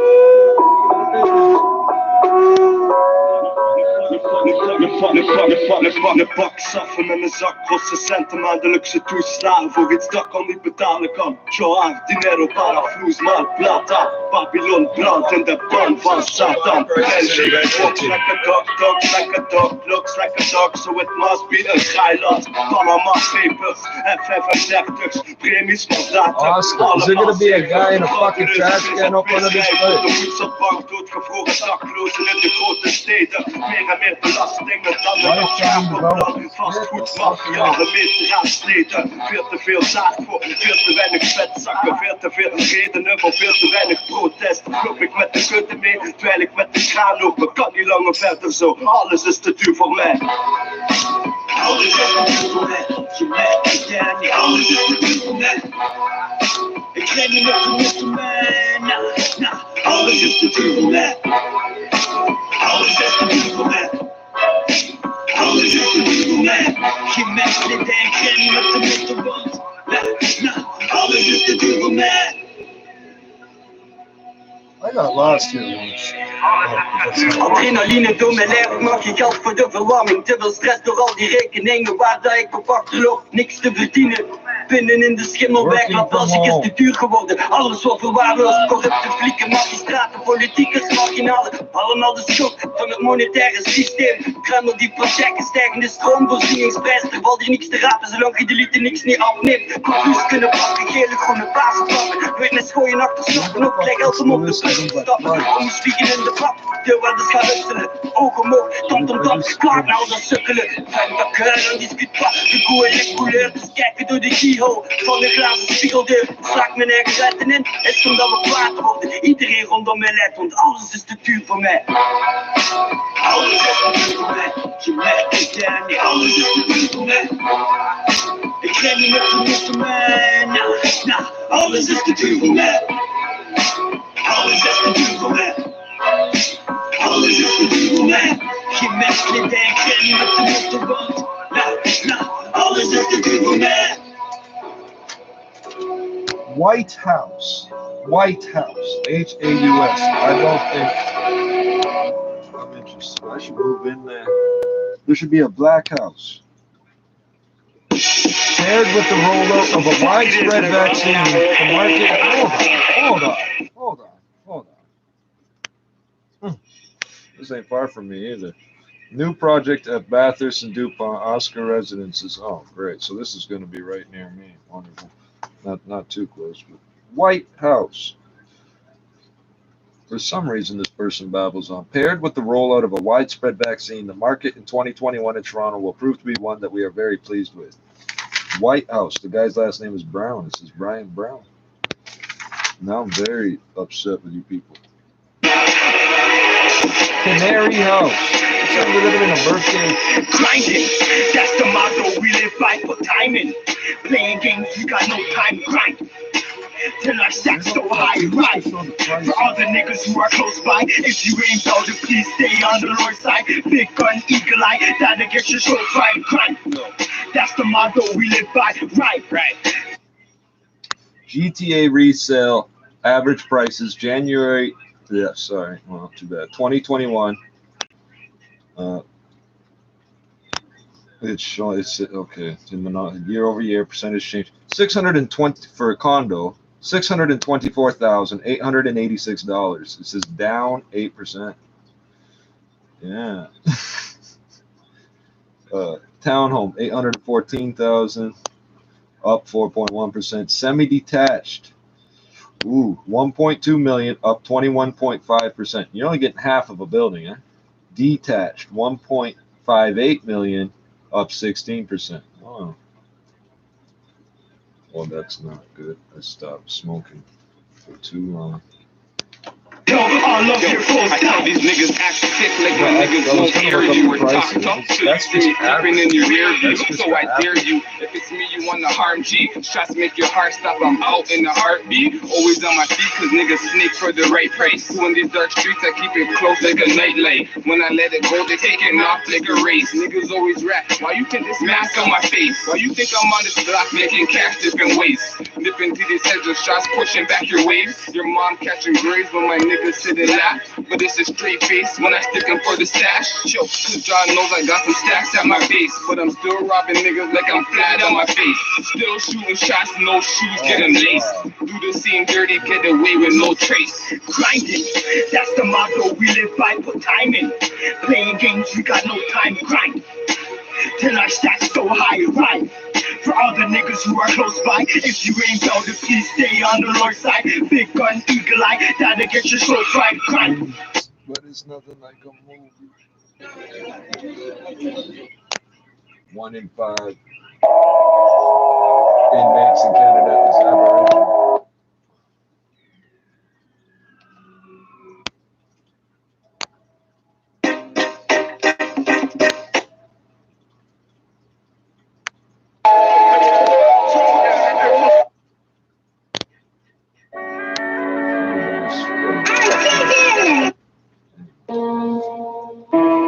Instrumental.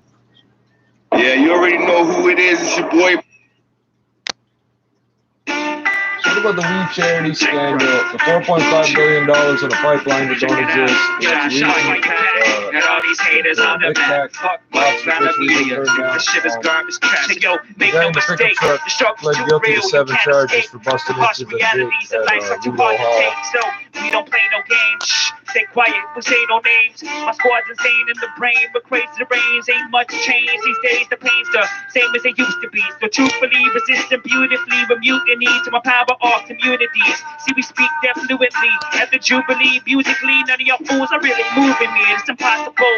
We got so go where we gotta go. The flow's unstoppable. So follow these hill chronicles. If not, you're gonna turn up the audio. Keep it chill in the audio. I lay your piece horizontal all up in the hospital or unmarked cemetery graves with dark, never-ending plagues. Spirits float like the smoke from an 11-berry haze, set it ablaze in the most legendary of ways. Straight bullets may ricochet and put an end to your days. See, it's not all fun and games when the semi-automatic rings and the local pastors in the church hollering out your government name. It's such a shame you played yourself for a fucking lame. You a college dropout, now you're just another one of Trump's puppet slaves. White supremacy, you kill that shit in a million hundred ways. Mask up in these streets and punch these maggots in their fucking face. Disappear them off the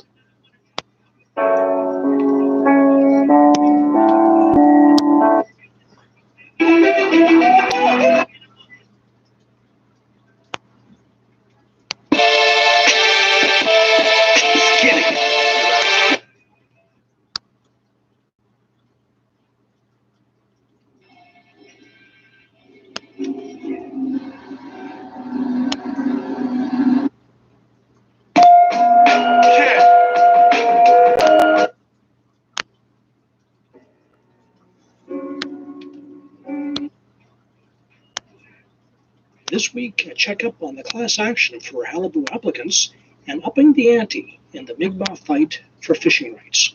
I'm Glenn.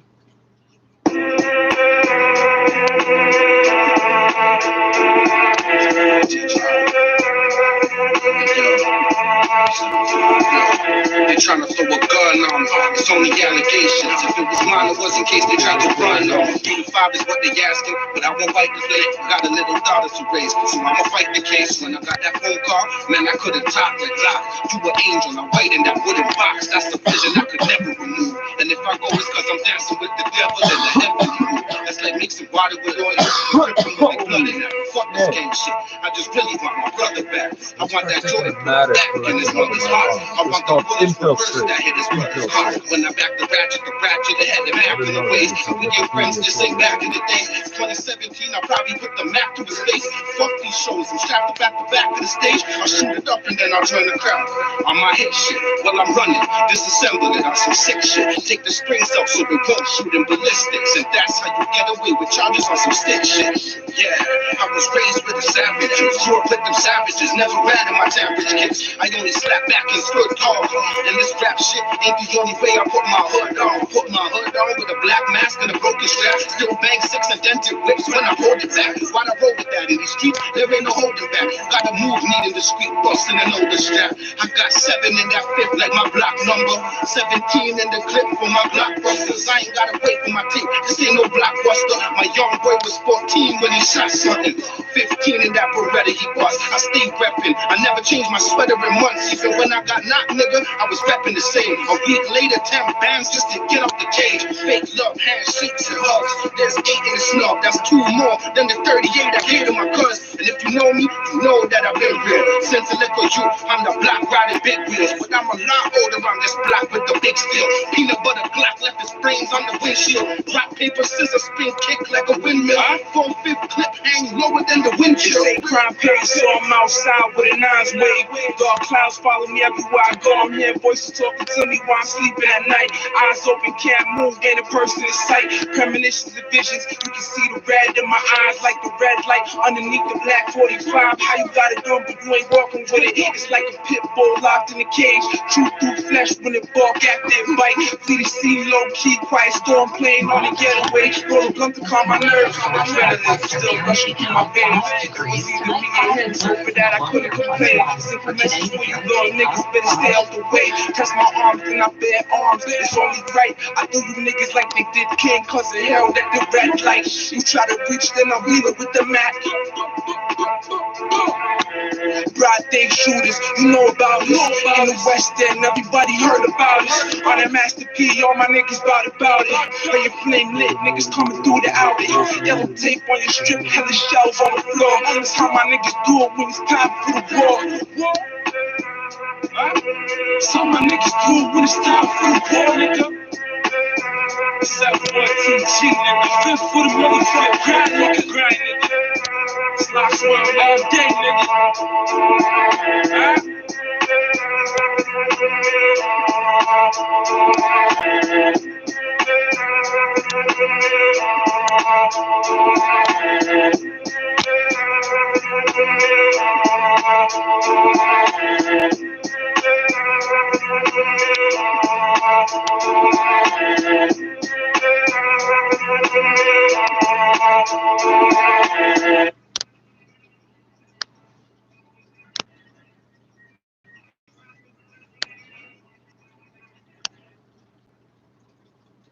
There's nothing you can do that makes me run away from this class, y'all. This class, y'all.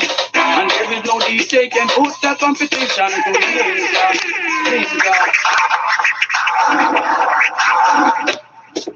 4, 3, 2, 1, and slack the track. Black 43 save for the package. They get their views up and then they're taking advantage. We kill it for the inside, baby. Miscarriage for the cabbage. Wrestle the savage, get a bandage. Niggas couldn't manage. Suplex on the canvas. I'm Randy Savage. You know that's a work of art. Silhouette, my niggas slide when you wear the parts on parts. Like a hat that way. From the part out there, so freeze with a card that slave. Don't watch my age, just watch when I prop my case. I fought engaged. When niggas wouldn't watch them ways. I'm not amazed at y'all. Talking Panthers, chop for trade. That nigga, we been spot the place and drop the strays for the strap that I got in case. It's like a hurricane. Them niggas gotta rock the place. So what my dudes now? It's like my dudes they've been doing now. When you start getting like a U-Haul and move round. Kids got my music in class, spreading the schools down. The demon killed Jesus, get some king of the Jews now. A shot blasted was blasphemous. Rip this piece off, Jesus went to Nazareth. You getting money, we gon' tax them all. We can slap the back of boy, nigga, like a racquetball. Bike crash, nigga still rapping when I had cracked my jaw. Got a new strap, see the body I can practice on. You niggas make this easy, quote Keezy. Niggas disrespecting her set, she get TT. Couldn't take a shit on this paper, it's not TP. Put my fucking arm up, told me to drink green tea. I couldn't wash his bags. I got an AR in this hockey bag. See, that's the most basic. When I step out the matrix, try to give you a playlist. I put that on my handkerchief. I'm from a gang of Crips. Donkey Kong when the banging off a banana clip. LL when a nigga getting that cannabis. Worst out whenever they beating niggas on cameras. We transport weight, it's grams. On the scale top, the word looks strong enough to bribe or have your bell product. Fuck house arrest to go visit you with the bell cops. You're not home, I promise that you gon' see what that bell does. From the projects, then you gon' catch the concept. From 007 and the rock collage with the complex.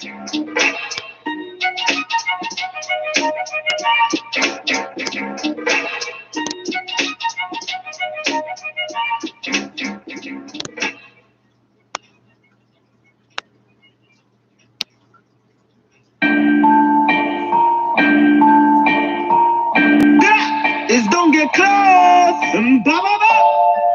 It's raw dog. You know it. Yeah, we ain't getting man. Capping is dead, trapping is back. 40s and 5s, beam on the Mac. Hop out the whip, using the mask. 40 with 30s, you do the math. Hey, nigga said he wanna kill me, nigga. I'm right here, nigga. Hey, real deal, you a Toy Story bus right here, nigga. Trapping is dead, trapping is back. 40s and 5s, beam on the Mac. Hop out the whip, using the mask. 40s with 30s, you do the math.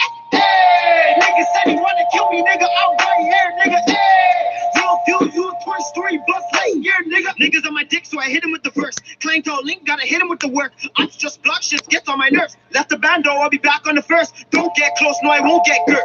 Run up with a frown, walk off with a smirk. And I ain't put it down, send him to the nurse. Shorty got bands, tell me what is yours worth. Mine for the block, came straight from the dirt. Take her up the ends, move to the birth. Got coke, got crack, got perks.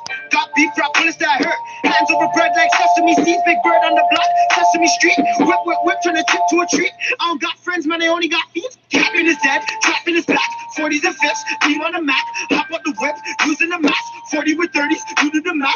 Hey, nigga said he wanna kill me, nigga. I'm right here, nigga. Hey, real deal, you a Toy Story bus right here, nigga. Trapping is dead, trapping is back. 40s and 5s, beam on the Mac. Hop out the whip, using the mask. 40s with 30s, you do the math. Hey, nigga said he wanna kill me, nigga. I'm right here, nigga. Hey, real deal, you a Toy Story bus right here, nigga. Almost half of those doing in-school or hybrid. Hey, damn it.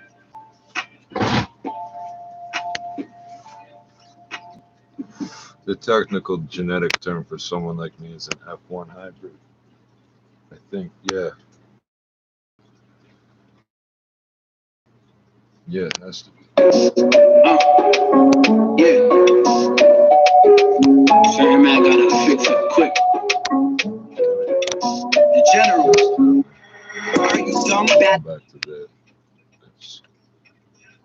Promised me a 3-hour wait time on hold. Why would I do that when I don't even want to make this booking?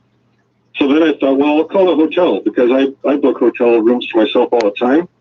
I called their 1855 number, and the gal there said, oh, no, we can't do it. You got to call the hotel directly. So I called the hotel directly, talked to the nice lady there, and she said, oh, no, you got to go through that government number. So they're not allowed to directly book rooms themselves. These hotels that have been approved by the government, this is all going to funnel through this this phone number, this government phone number. Awful excuse, right? That seemed to be the case. I mean, when I told the lady I was one of these, COVID travelers, she said, "Oh no, then you've got to call the government number." And all I can say is, I'm not gonna sit on hold for 3 hours. I'm not gonna prepay. Why would I? If I get off the plane and I don't have a booking, what are they going to do? Arrest me and put me in a hotel room? Okay. That's what I said. Go for it. Yeah, well, this is what this is where criminality Pearson here in Toronto. There were basically, upon arrival, 2 lines. Those that already had a hotel booked were able to get one. Those who hadn't, for whatever reason, and they were apparently shuttled to a hotel. Have you heard anything, Daryl, when it comes to pricing when you want to return back to Calgary? Because as we know, the Prime Minister, when he announced this program, he said it would be $2,000. And we've heard reports that the price of the rooms are fluctuating anywhere between $600 and $2,200. Yeah, I don't know much about that. There's 2 hotels that I found that are approved. One is the Marriott right at the hotel, which is probably very expensive. The other is another one that's off-site, and it seemed to be much cheaper. That's the one I was trying to pursue. So I don't really know much about that. I don't really care much about that. But frankly, I'm going to try to appeal to the compassion of some officer there on the basis that, I'm not chasing the sun, although I don't think that's a problem either, my goodness. If people want to take a holiday, we live in a free country, they should take a holiday. But I'm not even going for that. I'm going to look after my aging parents, and why can't I just go home and quarantine? We have a large house. I've got a basement. I've got plenty of room. I've done it before. It's just silly that I have to go through this routine. Yeah, because what are we talking about? After the end of 3 days, if you test negative, you are then allowed to return to your home anyways, regardless, right? Right. So I need another well, not allowed. I'm forced to return to my home for the remainder of the quarantine, even though I'm tested positive twice already that same day, because I have to take a test down here before I get on the plane. Then I got to take one when I get off the plane. And I'm wondering, do they not think the testing is valid? Do they not think it's reliable? Why don't they believe the negative test? Let me ask you, have you reached out to any government officials, your local MP there in Calgary? Have you heard anything back from them? I have. I reached out to him, and he was hopeful in the sense that he gave me more information saying that he tried to check with some official, and their answer was that my reasons for coming don't fit under the compassion clause or whatever, and that it would be up to an official upon arrival at the airport. All right. So again, your plans are to return on Friday, regardless if you're able to get a hotel room booked or not. Yep. What's he supposed to do? All right. Well, listen, we wish you best of luck on your travels and with your parents there in the move, Daryl. And thanks for sharing your experience with us. I appreciate your time with us. We are one of the countries that'll deport you to You're welcome. Thank you, Jeff. All right. Stay well. That is Daryl Young, a Canadian who lives in Calgary, as you just heard there, his experience in trying to book one of these approved hotels for quarantine, as he's in California right now helping out his elderly parents. As we head out to the roads to help you out on the Tuesday drive, another check of Global News Radio 640 Toronto traffic. We now have a flurry of activity on a number of routes. Now, I'm going to start with good news. We did have problems. 401 westbound in the collectors at Islington. Perhaps just got cleaned up out of the left lane. It is still pretty jammed up, though, from the 400 in the collectors. Express lane's your best option through here. We've got problems on the 401 westbound in the collector. Crash in the Andes, your partner's looking delicious kind of stuff. You would end up eating frozen food in 3 or 4-year-old children who were weighing 40 with a brain that thought they were starving. So then when you showed up in Stephen O'Reilly's lab, this work on the genetics of appetite was expanding beyond this hormone leptin. What were you working on? Now, leptin, as I said, is produced from fat. But leptin circulates in the blood as a hormone and signals to the brain, which meant that people began to realize, well, okay, well, then what's happening within the brain? And very soon after, a mutation within the leptin receptor was identified, not by us, and leptin receptor sits within the brain. And from there on, there was a whole new pathway that was beginning to emerge. And Steve said to me, he says, look, there's this new gene. It's called the MC4R, the melanocortin-4 receptor. Go screen this gene in this cohort of severely obese children that we've been collecting. And a couple of months later, we found the first child with a mutation within the melanocortin-4 receptor. Patient number 41. So what was the significance of this particular mutation? It was significant because it opened up a new pathway within the brain that appeared to be really quite critical in controlling food intake and body weight. So what we were now beginning to understand was leptin in the blood signaling to the leptin receptor, which is in the brain, then results in a cascade of events that happens downstream. And we were beginning to unpick some of that cascade. And one of this cascade happens to be the melanocortin-4 receptor. And now, for example, just fast forward to the future, we now know that this entire pathway, multiple genes within this pathway, if you disrupt genetically, you end up with severe obesity. It influences your feeding behavior. And in some of these severely obese children, they had a mutation in this melanocortin-4 receptor gene in the brain. What influence does this have on how much food they will tell a you that this person is a eats? detriment How to do you survival. go about And look at the investigating viral this? spread. I just want to be clear, I'm a lab scientist, but I work hand in hand with my colleague, still my colleague, Yasiraf Ruki, who, as you said, was on the Life Scientific firm previously. And so she did the clinical studies, whereas I functionally characterized the various mutations. And so that's what happened. I would then be in the lab and find out, well, what are the functional consequences of these mutations? And I would pass the information on to Siddharth and a clinical team. And one of the things which they did was to measure food intake in children with different mutations in these genes. And so they set up a buffet breakfast equivalent to something like 3,000 calories. Now, these are kids, and everything is measured in and everything is measured out. And she would then put these kids in and ask, well, how much do these kids eat? So just to give you an example, this is an experiment, you need a control. And so at the time, my son was probably 3 years old. A 3-year-old facing a 3,000 calorie meal is the most ridiculous thing you'd ever seen. He took a bite of toast, he spilled the Rice Krispies on the floor, and that was the end of the meal for him. Whereas the other kids were going in, and you could see that mutations within the melanocortin-4 receptor, as it did with the leptin and the leptin receptor children, really made them eat a lot more than someone like my son. What was it that you found? Because this is not like an on-off switch, is it? No. Some of the mutations were really severe, and so it killed the receptor completely. Okay, it couldn't function anymore. Whereas others were more subtle, meaning that we maybe had a receptor that was 50% or 70% or 30% functional. But what was amazing is that based on this lab study that I was doing in a test tube, we were able to predict, broadly speaking, how much a child carrying that exact same mutation would eat within a buffet type scenario. So it wasn't on-off. It appeared to be like a rheostat. It was tunable, where you didn't just need the gene, the quality of the gene, the number of receptors that actually sat on a cell was important in tuning how much you would end up eating within any given meal. And you also found that a mutation in this receptor affected children's food choice. What did you find there? Now we knew that mutations in the MC4 receptor resulted in eating too much food, or eating more food.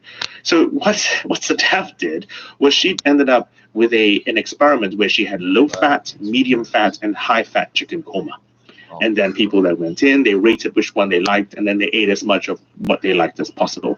And what she found out was if you had a mutation in the MC4 receptor, you ended up choosing the curry that had more fat in it, that the highest amount of fat. And so this mutation in the MC4 receptor not only resulted in eating more, it resulted in a preferential taste for fat. I mean, that must have been a fascinating correlation to uncover, between the genes and the type of food children eat. I mean, given what you discovered then and over the years since then, what does the melanocortin 4 receptor do, and what role does having a mutation in its gene play in the current obesity epidemic? The first thing we began to realize was that mutations in the MC4 receptor were not necessarily only a human-specific event. I remember this was now 1998, 1999. I gave a talk after we published that paper. And I came off the stage after giving the talk, and I was approached by this lady. And it turned out she was from a pig breeding company. And she says, oh, I read the paper. It inspired us to look at some of our breeds of pigs. And in one of her breeds of pigs that ended up growing faster, naturally, these weren't like hormone-injected pigs, had mutations within the melanocortin 4 receptor. And so other people in other fields, looking at body size, looking at feeding behavior, begin to realize that mutations within the MC4 receptor were found throughout nature in situations where a creature was pressurized into being more food motivated in order to survive. The mutations within the melanocortin 4 receptor, the MC4R, were selected for. I think that people begin to realize, oh, this is a far more important gene than you might actually imagine. But it's also just one gene, because a picture has been gradually emerging that body weight is shaped by mutations in a whole variety of genes that control appetite. And this is in mice, in humans, and even those pigs that you mentioned. And about 8 years ago, you turned to Labradors. Why Labradors? Now, this work was led by a veterinary surgeon colleague of mine, Eleanor Raffin. Now, for those of you out there who own Labradors, they're wonderful family pets. Why? Because they've got a wonderful temperament. But, as all of you know who own Labradors, keep your compost bin shut, because the Labrador will go in and eat everything. Greedy, yes. Absolutely. So they're probably the most food-motivated dog. And so Eleanor and I went back and we went to try and identify the genetic drivers behind that. And to cut a long story short, a percentage of Labradors had a mutation in a gene called POMC. So what then is POMC? I guess it's a hormone within the brain. So remember leptin, and when leptin signals to the leptin receptor, POMC is turned on. POMC then signals to the MC4 receptor. And the Labradors, as it turns out, a percentage of them have a mutation in the POMC, making them more food motivated. So what did you find then in the Labradors? About 25% of pet Labradors have this mutation, and the ones with 2 copies of the mutations are on average 4 kilograms heavier than a Labrador without it. Labradors only get to about 30 to 35 kilos, so that's a lot. And they were also more food motivated. And because they were more food motivated, it probably explained their increased appetite. Because guide dogs are Labradors as well, and you got a more fascinating link in guide dogs. Absolutely. So Labradors are, in addition to wonderful temperaments, are also very, very trainable. And so they're primarily used as guide dogs for the blind. And they're trained using Pavlovian training techniques with food. And when we look at our cohort of guide dog Labradors, 80% had the mutation, whereas in the normal pet population, there was only 25%. So because there was this huge selection for dogs that were food motivated, because that's how they were being trained, we suddenly enriched for mutation within POMC. So Labradors that have the POMC mutation have a defect in their appetite pathway. That's why they'll be more hungry than they should be, and makes them easier to train, because you can give them food as reward. That's absolutely right. I mean, you can imagine if there was a guide dog bringing visually impaired Mr. Smith home, and suddenly a chicken ran across the road. And the guide dog is thinking, well, what's the chance of a chicken dinner? 50-50, 80-20? It doesn't matter. The guide dog is trained that it will have a 100% chance of getting dinner if he brings Mr. Smith. So just to make sure I've got my head around this, the whole sort of appetite pathway, you've got fat that makes this hormone leptin, which circulates in the blood and goes to the brain and tells the brain you've got enough fat, you've eaten enough food. If there's a mutation in the gene that makes leptin, it doesn't make it, so you eat too much. But even if there isn't a mutation there, leptin gets to the brain, and there's all these other genes that could have mutations in them that sort of breaks the link So if you do have any of these mutations, you're likely to think the amount of leptin circulating in your blood is lower than it is, that you have less fat stored, and so you feel hungry. That's basically the bottom line, isn't it? That's basically the bottom line. And just to stress the point, where you can have big changes within these genes, big mutations, that then make you eat a lot more and make you really, really heavy. So what makes me but crave you can also have subtle variations. We now know that just subtle variations with this exact same pathway, POMC, MC4 receptor, will then be the reason why some people just find it ever so slightly less likely to say no. So it's a bit like having a thermostat for hunger. You know, some people are set higher than others. Exactly. It's like a thermostat for hunger. So what relevance does this have to obesity in society today? Our society strategy of solving the issue is to preach personal responsibility. Now, there's got to be some personal responsibility. It's my body, it's my children's health, etc., etc. But if we now understand that because of some people's genes, their thermostat is set higher, and then suddenly you put into this mix food-rich, calorie-rich environment that we're living in, and suddenly this mix of genes, we're hardwired to eat in this environment, which means that if we're going to solve the obesity crisis, we need to think about how people respond individually. That's what I study, the biological variation in people. But we also need to fix the environment, because if we don't fix the environment, then you're going to end up with all these people with susceptible genes being exposed to this environment all the time. And of course, they say fixing the environment is important because it's down to lifestyle choices, maybe the sedentary lifestyle, not enough exercise, food is cheap, and high calorific value. But I guess the important question here is, to what extent are genes responsible for the obesity epidemic? I mean, is that something that you can, put a number on? The number that we know of is, if you actually go back to those twin studies I talked about, the heritability, so this is the percentage of a given variation of a trait that's down to your genes, the heritability of body weight is between 40 and 70%.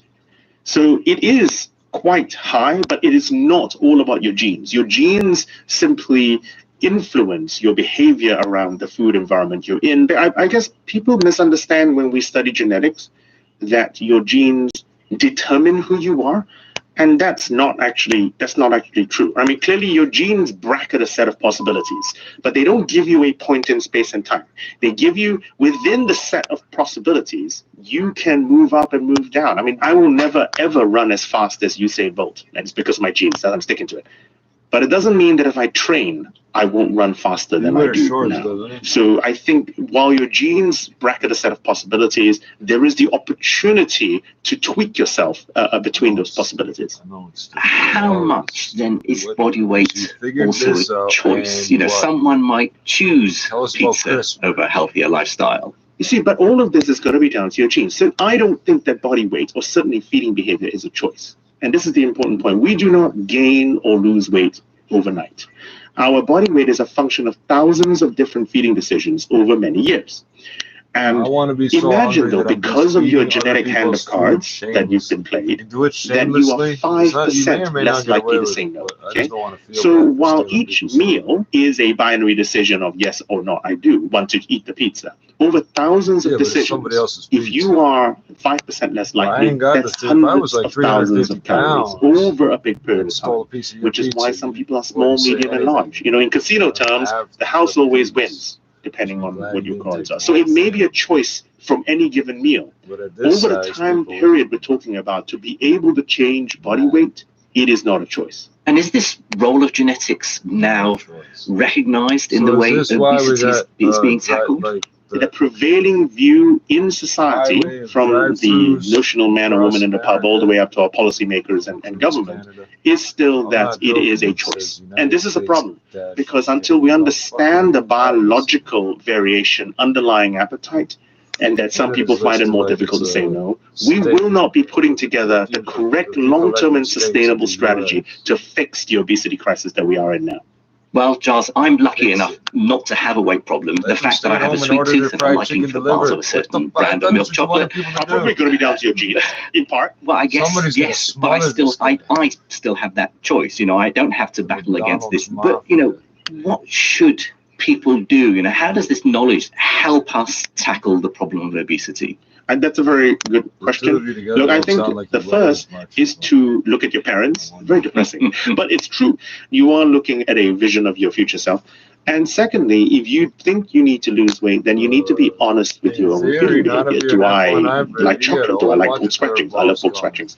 Do you respond to stress by eating, or do you respond to stress by not eating? Same hormone, complete diametric opposite responses people have to stress.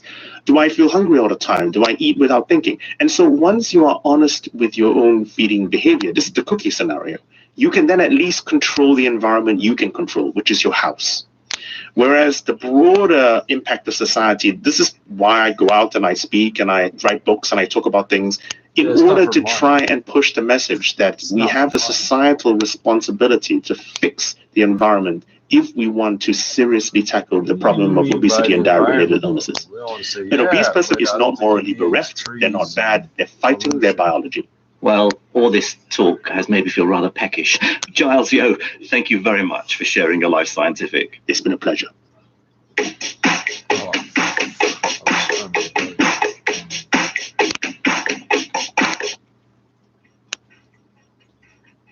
Want to tear it down? This was hard.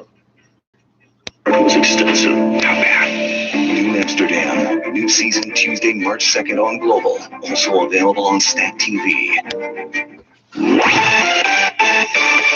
2:59. Let's check on the drive. Chopper Traffic brought to you by EmploymentLawyer.ca. Here's Lori Turcotte. We're busy. We got some new problems on the 401 eastbound collectors. Just past Mavis stalled vehicle in the right lane. Now the problems with 680 News regional weather conditions for Breck.ca.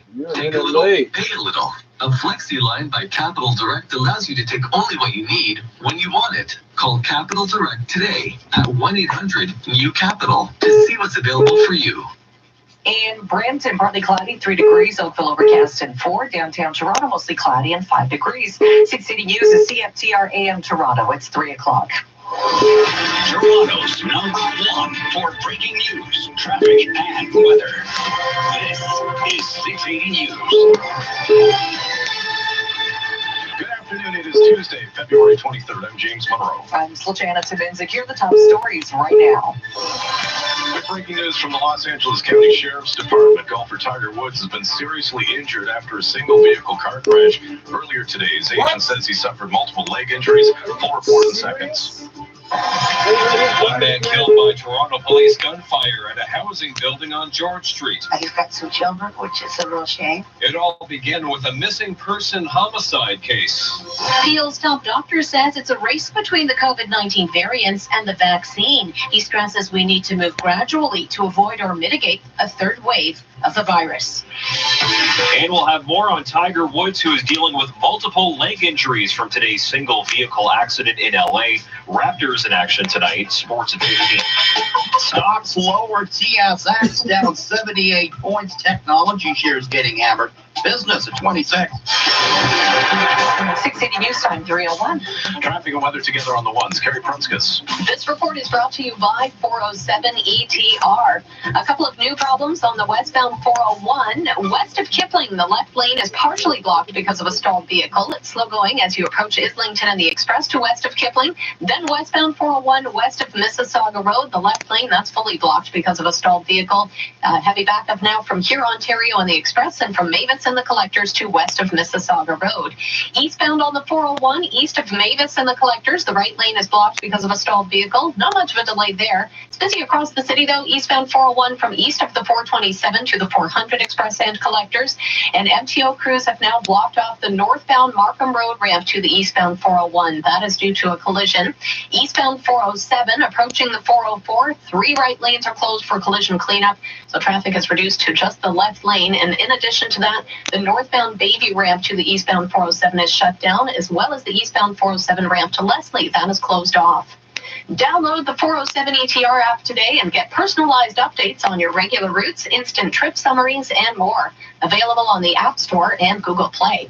And now with a look at the forecast, Natasha, we might need the umbrella for our evening walk later. Yeah, a couple of showers rolling back in through this evening. Pretty light, though, like a millimeter or less at most here. -1 is your morning temperature.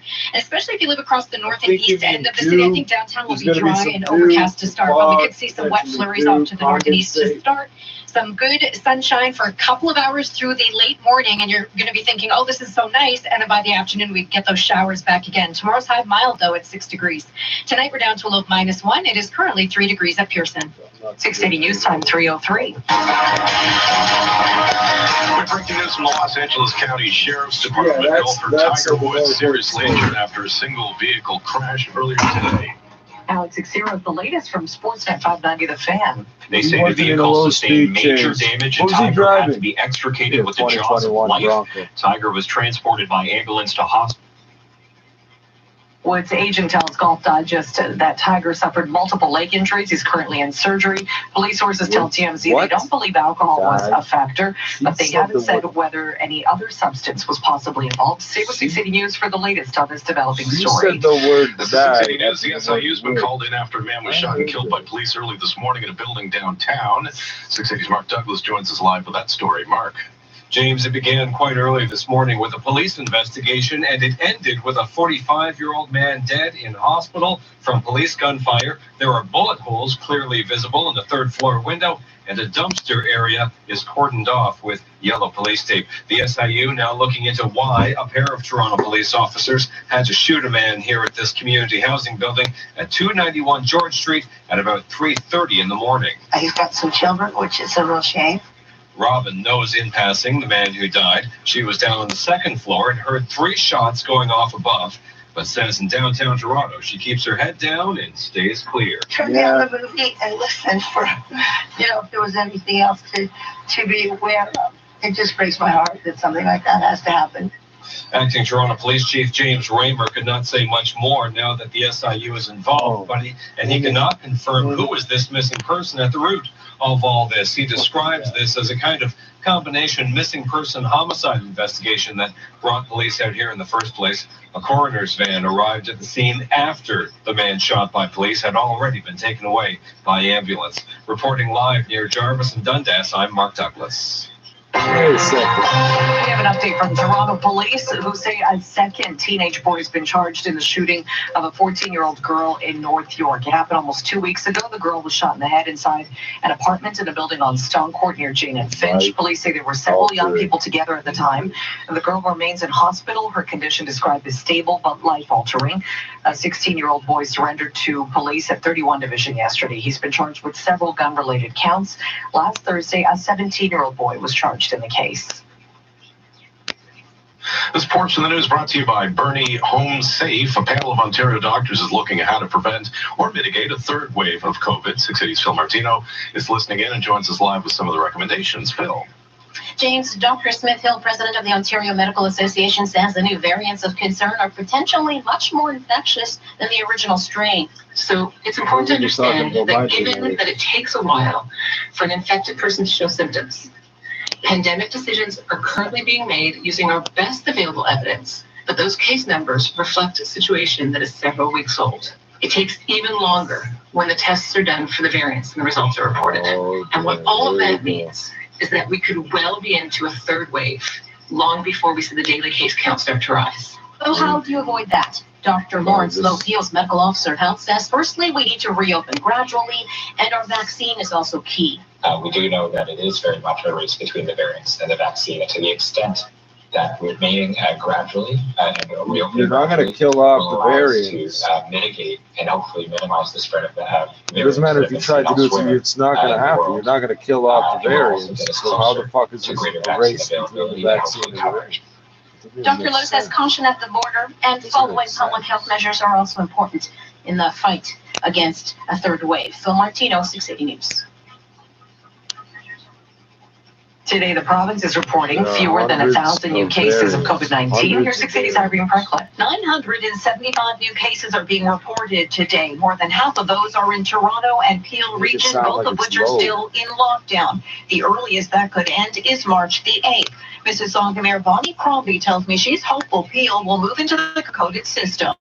Oh, I was quite hopeful that we would be opened on February 22nd, but of course Mississauga was ready, but some of the other municipalities in our region were not. Our numbers are steady and declining. I'm averaging about 70 cases per 100,000 per day. Maureen Sirwan, the president of the Toronto Association of BIAs, and says small businesses are ready to open their doors when they finally get the green light. So we've been in a ready position the whole time. I'm Irene Precklett. This is 680 News. The health minister says we'll learn more about the vaccine rollout plan in the days ahead, but the opposition says a plan should already be in place. Still no exact clarity on when and how those over 80 will be able to get vaccinated. Health Minister Christine Elliott. I think there was some expectation that there would be a plan for the vaccine rollout. There is in the general overall issue, but the reality is that there are 34 public health units that are preparing and submitting their own plans. She did say plans will be released soon, but does the minister think this is a confusing way to go about the rollout? No, I actually think this is a much better way to do it because the local public health unit, they know their geographic area and they know the best way to do it. Liberal leader Stephen Del Duca. I am continuing to be concerned about how the government seems to be flying by the seat of their pants. The government has previously said it wants to start vaccinating those 80 and older by mid-March. I'm Richard Southern. And we'll check gas next. This is 680 News. Bernie HomeSafe is your trusted residential electrical contractor in the GTA. Is the electrical wiring in your home safe? Do you have old knob and tube aluminum or unsafe messy wiring? Electrical hazards are a leading cause of home fires. Bernie HomeSafe's highly trained electricians specialize in identifying and repairing electrical hazards in your home. Sign up for a Bernie HomeSafe electrical inspection today and make sure your home and family are safe. Book your no-charge assessment at ismyhomesafe.ca. COVID-19 protocols in place. Now, the 680 News gas price update. Enpro predicts the price will rise a cent at midnight. Virtuo by Nespresso. Redefining coffee. Savor a new morning ritual.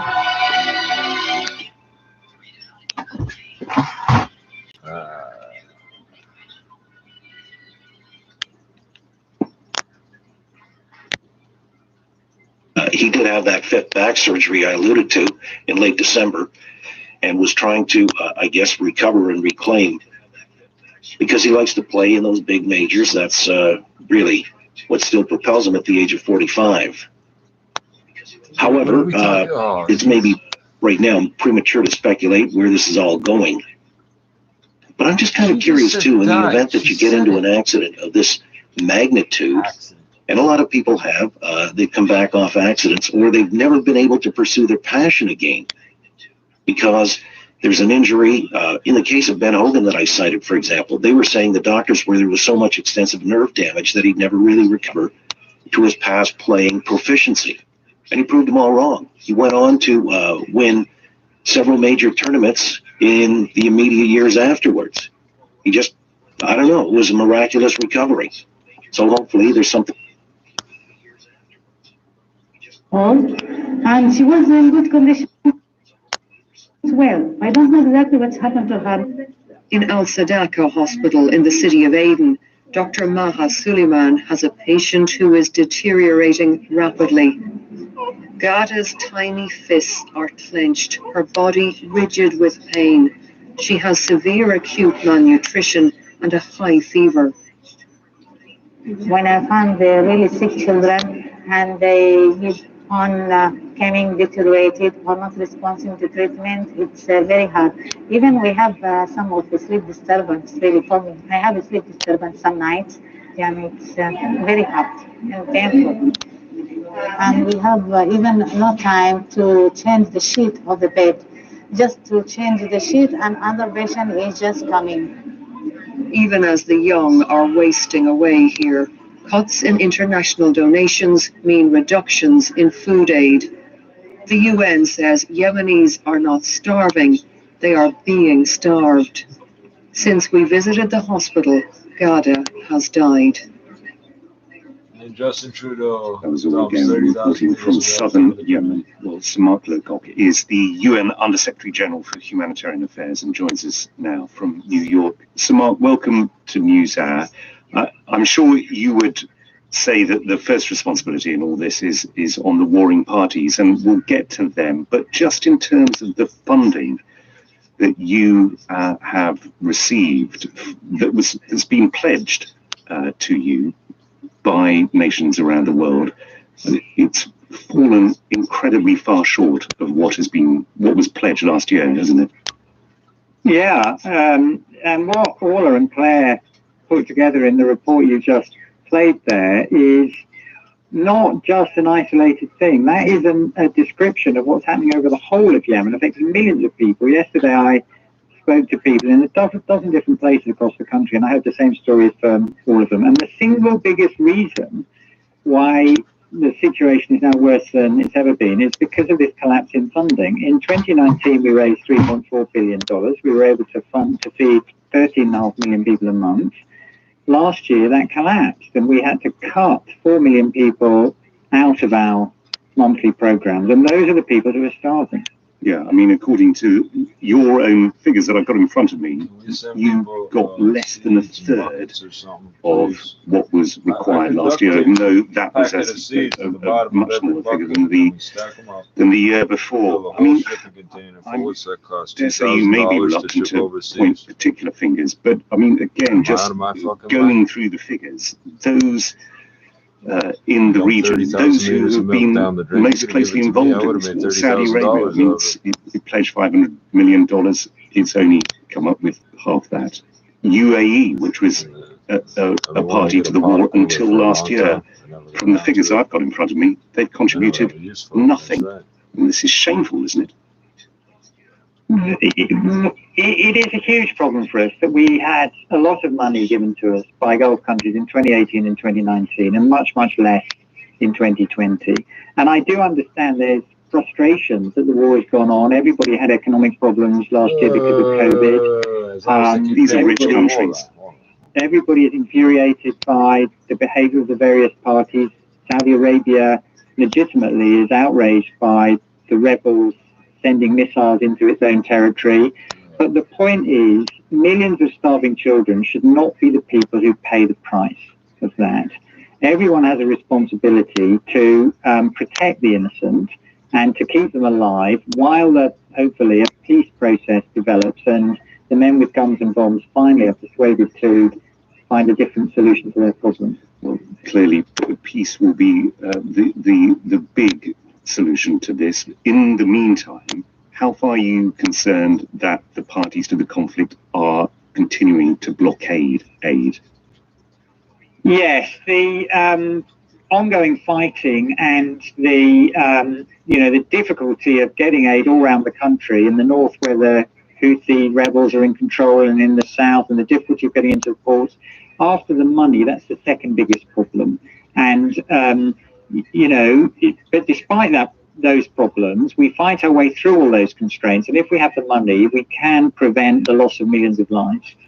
What do you say to those who say that there have been missteps from the UN over this? I mean, in particular, when it comes to the Houthis, the Iran-backed Houthi rebels who control much of the population of the country. There was a report from Human Rights Watch towards the end of last year saying that there have been missteps in terms of focusing advocacy on the wrong officials, involvement of senior UN officials in what should have been solely humanitarian negotiations, and conceding to a series of demands relating to the control of aid projects that encouraged the Houthi Authority to seek ever greater control. On reflection, do you think that maybe it was slightly mishandled? Well, I think what aid agencies, whether it's the Red Cross or NGOs or the UN, have been doing is resisting attempts by all parties, but especially the Houthis, to interfere with the aid operation. And we will never agree to some of the things they said. For example, they wanted to impose a levy, a 2% levy on everything we were doing. They wanted to have greater control than we're ever going to agree on who gets what assistance. And the aid agencies will never agree to those things. And the reason we'll never agree to them is because if we once did, no one would ever give us any money anywhere ever again. So aid agencies, I think, genuinely in extremely difficult circumstances, basically do a good job in resisting all these pressures. But it does make it hard to get help to people. But it's not as big as the problem we have over the shortage of money at the moment. No, indeed. What is going to change that, given that, I mean, you were the person who, I quoted the UN saying that this could be the worst famine the world has seen in decades. It was you. It was in a statement that you put out in the last few days. What's going to change? I mean, get a sense of urgency into this. Well, on Monday, we will be bringing together world leaders, asking them to pledge money and pay money quickly to build up our relief operations for this year again. So that would make a difference. The second thing, though, that does create, I think, the biggest opportunity since the war began in 2014 is the new policy of the US administration. President Biden has said that he won't any longer supply offensive weapons to the Saudi-led coalition. He wants to focus on diplomacy, and he wants to focus on the humanitarian crisis. And the Saudi authorities have already said they welcome that. They want to go in that direction. So what matters now is whether the Yemeni parties, on all sides, the leaders of the Houthi movement, the government, the Southern Transition Council, all the other clans and militias, have they finally got to the point where they've spilt enough blood and they are ready to find a different way forward? Because that is the opportunity they have now, and it's essential that everyone does everything possible to get them to take it. So Mark Lowcock, UN Under-Secretary General for Humanitarian Affairs, thank you very much for joining us here on NewsHour.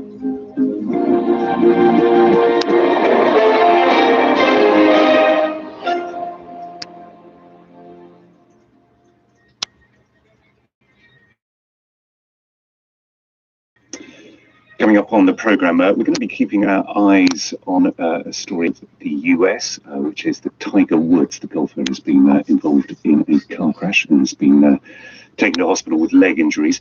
We'll also be hearing about something very different, the oral archaeologist seeking out and restoring old 78 RPM records. It's a medium that most people just don't want to deal with. They're breakable, they're heavy. You have to have special equipment to get them sound right. It's expensive. What?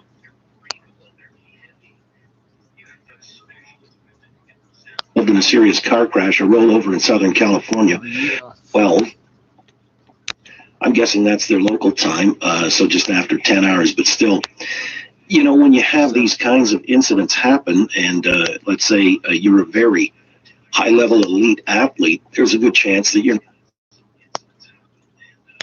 dans l'espace, malheureusement, sortie de but, ça aurait pu donner quelque chose. C'était intéressant ce mouvement, on sent des combinaisons techniques, collectives assez intéressantes, et puis on sent une volonté d'assez vite récupérer le ballon, ce fameux contre-pressing allemand, et qu'aime bien sûr le coach allemand Thomas Tuchel. Et il a trouvé en Kovacic le parfait élément pour faire organiser le pressing, créer la première relance au milieu de terrain. Kovacic, il a pris une dimension là cette saison à Chelsea et Tuchel lui fait confiance. Et d'ailleurs son association avec Jean ou de serviettes sur les campus des universités. Les protections périodiques seront gratuites pour toutes les étudiantes à partir de septembre.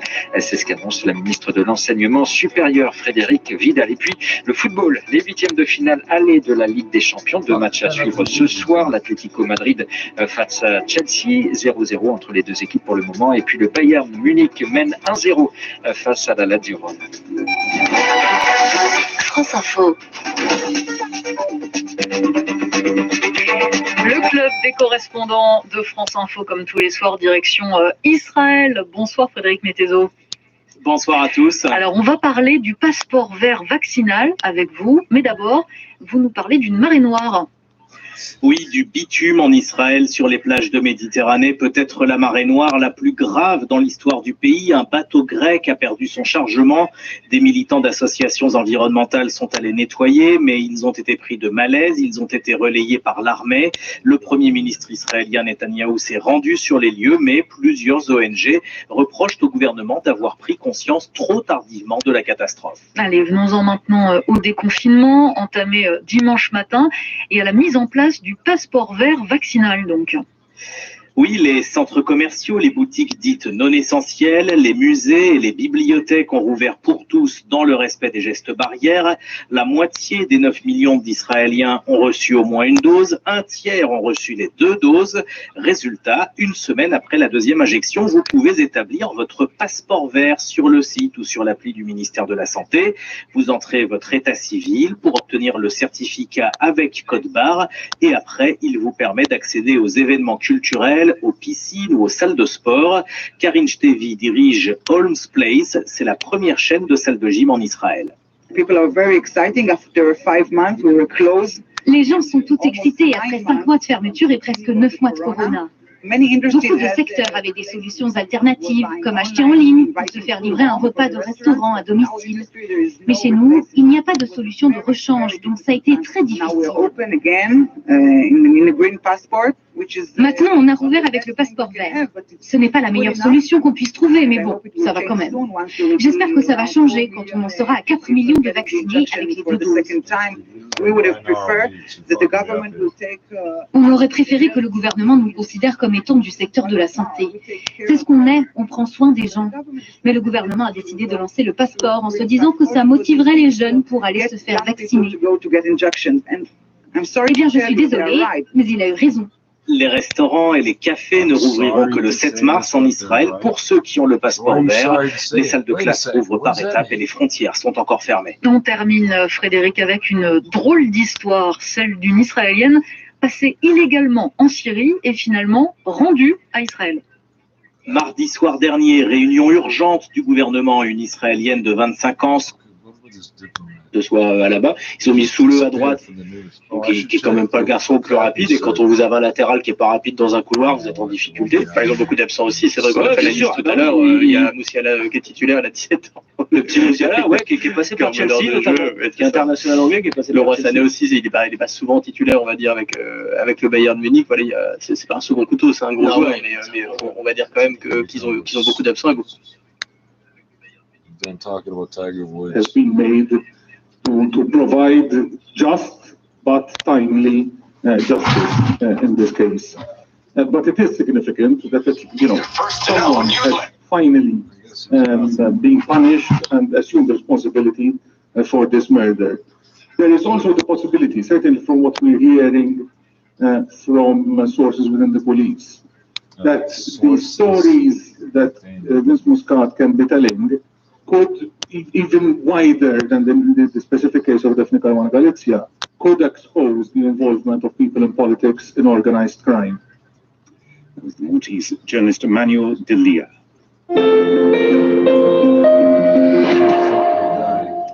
South Korea will achieve herd immunity from the new coronavirus by the autumn, the country's prime minister has told the BBC, despite a later start to its vaccination program. The country was one of the first to be hit by the coronavirus pandemic last year and became a role model in its mass testing and contact tracing measures. But in sharp contrast, the vaccination rollout has seemed much more creaky. Health officials will only start inoculating medical staff in hospitals and care homes later this week. In an interview to mark the year since he started leading the country's response to the pandemic, the Prime Minister, Jung Se-gyun, has been speaking to our Seoul correspondent, Laura Bicker. South Korea was quick to act when the pandemic hit. The first outbreak was brought under control with mass testing and aggressive contact tracing. In contrast, the vaccine rollout has been slow. It will start this week, but only in small numbers. The general population will have to wait until at least July to get the jab. But the Prime Minister is confident this country can achieve herd immunity by the autumn. 우리 한국이 빨리빨리는 선수라는 거 아시죠? You know that Koreans are the master of speed. Yes, it's not an easy goal to achieve, but we aim to complete the first vaccination of 70% of our population by the end of third quarter in September. I believe it's possible. Sure, some may resist getting vaccinated, but this government will encourage more people to get the jab. 국민들께서 접종을 하실 거라고 생각해요. Just over 1,500 people have died from COVID-19 in South Korea, and infection numbers have remained relatively low. There has been genuine surprise here that others failed to follow this country's lead. 선진국에서 우리 한국이 항상 South Korea has learned about democracy and gained technology from advanced countries like Europe and the UK. I never would have thought that they would suffer so much from COVID-19. South Korea was focused on the three principles of testing, tracking, and tracing the virus, and the three values of democracy, transparency, and openness. We didn't realize how well we were doing.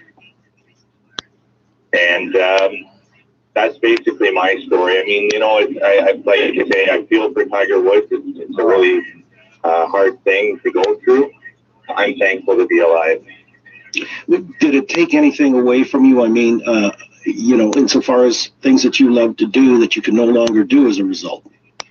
Yeah, so I was mentioning this as well. Like, it's kind of ironic that I live in Canada. The cranial fractures and the different plates and so forth give me a lot of grief in the winter time, as my neck and my shoulders and stuff. So there's a bit of irony there. But I still, you know, I get out and I do play the sports that I like. There's some that I just have to forgo.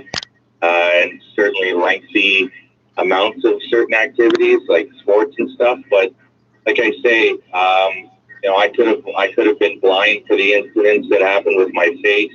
I could have never walked again for what happened to my neck. I was told a lot of different things from doctors when it happened, after the mask. And I'm just really thankful. I think I just got really, really lucky. My friend who was driving, he also had some serious injuries, but I still am in contact with him to this day.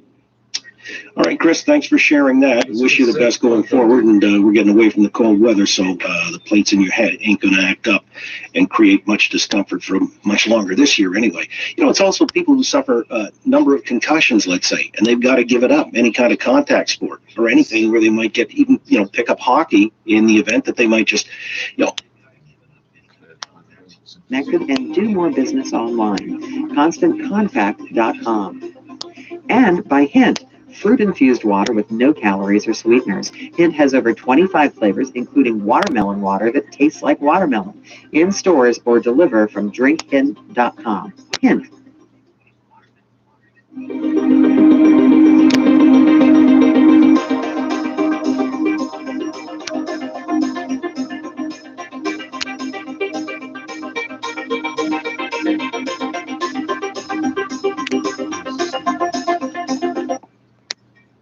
And so one night before he was supposed to go out to a training for, 6 or 8 months, whatever it was, his brother took him out, his brother and his friend took him out downtown partying. After the partying, they get into a fight, and he gets hit in the arm with a machete, which ruins his career. And now he's in construction. Huh. Crazy.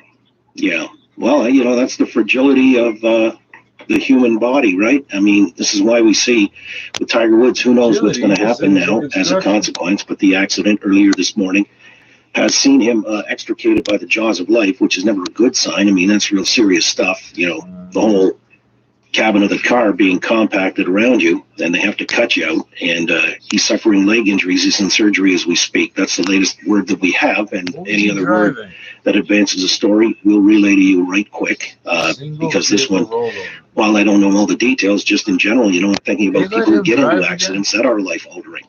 This is why I wondered earlier with a caller, if you've got a motorcycle or had a motorcycle and you drop that thing, there are a lot of people who don't get back on that bike. It's almost like that's their big warning.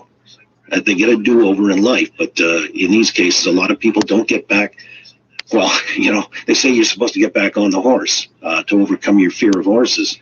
I don't know if it works the same way with motorcycles or anything that might be a little risky, but this is nonetheless a story that we'll keep an eye on. When it comes to, though, other passions to be pursued, getting out in the wintertime, and this winter especially with COVID-19, if you've got a patch of ice where you can play a little hockey, I was doing that. I guess this last weekend was the last one because things have softened up now and they lose the base on the rink, but still in all, it was a good run while we had it for about 7-8 weeks, and on the weekends playing that hockey. Limited to 5, by the way. It was up in the York region. Well, it's actually up in that region too, where hockey's been taken away from kids who were getting lessons from, well, at a professional hockey school. And the owner of that school actually was visited by the authorities and told him to shut things down. He's going to join us next year on the Oprah Show to tell us what all went down just the other day up there in Unionville. In a moment on the Oprah Show, Global News Radio, 640 Toronto. Between shoveling driveways, carrying giant bags of salt, and pulling toboggans up the hill all day, winter can be hard on your back. It's a good... Hydraulic rescue tools were used to pull the golfer from the wreckage. That's the latest BBC News. Did you say what kind of car it was? Damn it. Welcome back to news. Let's head to the storming of the US Congress last month that led to... Aujourd'hui, le chef de l'État venu apporter son soutien aux agriculteurs qui tentent de joindre les deux bouts, d'obtenir des revenus décents, alors qu'ont lieu en ce moment les négociations commerciales annuelles avec la grande distribution et les industriels de l'agroalimentaire. Emmanuel Macron l'admet, il y a encore des efforts à faire. Ces grands objectifs, on ne les tiendra que si on arrive à réconcilier le consommateur, le producteur, le transformateur, le distributeur. Ils ont joué les uns contre les autres, beaucoup trop. Le lait, on a fait le boulot, vous l'avez fait. C'est une filière qui a réussi à préserver de la valeur, y compris pour les producteurs, même si c'est trop peu et pas encore assez. Mais au moment où on a cette bonne négo sur le lait, aujourd'hui même, des grands distributeurs demandent moins 10% à des producteurs de charcuterie. Du jour au lendemain, un rétroactif au 1er octobre. Comment vous voulez que ça tienne une seule seconde? On se fiche du monde quand on continue de faire ça. On fait, en quelque sorte, des petits efforts sur des couloirs de nage et on continue à détruire de la valeur ailleurs. Si on fait ça, on détruit qui? Les producteurs. Donc, on est fichu. Si à un moment, on ne prend pas conscience que c'est une équipe qui joue ensemble, on n'arrivera pas à ces objectifs. Mais la grande distribution doit aussi balayer devant sa porte. C'est en tout cas ce que pense l'ingénieur agronome Yuna Chifolo. En tout cas, elle joue un jeu qui n'est pas en faveur des producteurs agricoles depuis longtemps, depuis trop longtemps. C'est pour ça que des agriculteurs ont cherché des alternatives dans des circuits courts, plus courts, la vente directe pour se réapproprier la distribution, parce que clairement, la grande distribution n'était plus un partenaire. Alors, on vient de l'entendre, malgré les états généraux de l'alimentation, malgré la loi Egalim, on a l'impression que chaque année, c'est le même débat, la même discussion, les mêmes tensions entre les producteurs, les éleveurs, les agriculteurs et la grande distribution. Pourquoi on n'en sort pas ? Le dialogue, il est un peu impossible au sens où la grande distribution se réfugie derrière les attentes des consommateurs qui voudraient des produits à pas cher. Et pour autant, on voit pourtant que les consommateurs changent, leurs attentes se modifient. Ils veulent de la qualité, plus de qualité, mais aussi ils sont solidaires vis-à-vis des producteurs. Donc la grande distribution va à contre-courant de l'histoire, à contre-courant de consommateurs qui, on l'a vu avec la crise de la Covid-19, sont toujours plus attentifs et sont capables de solidarité.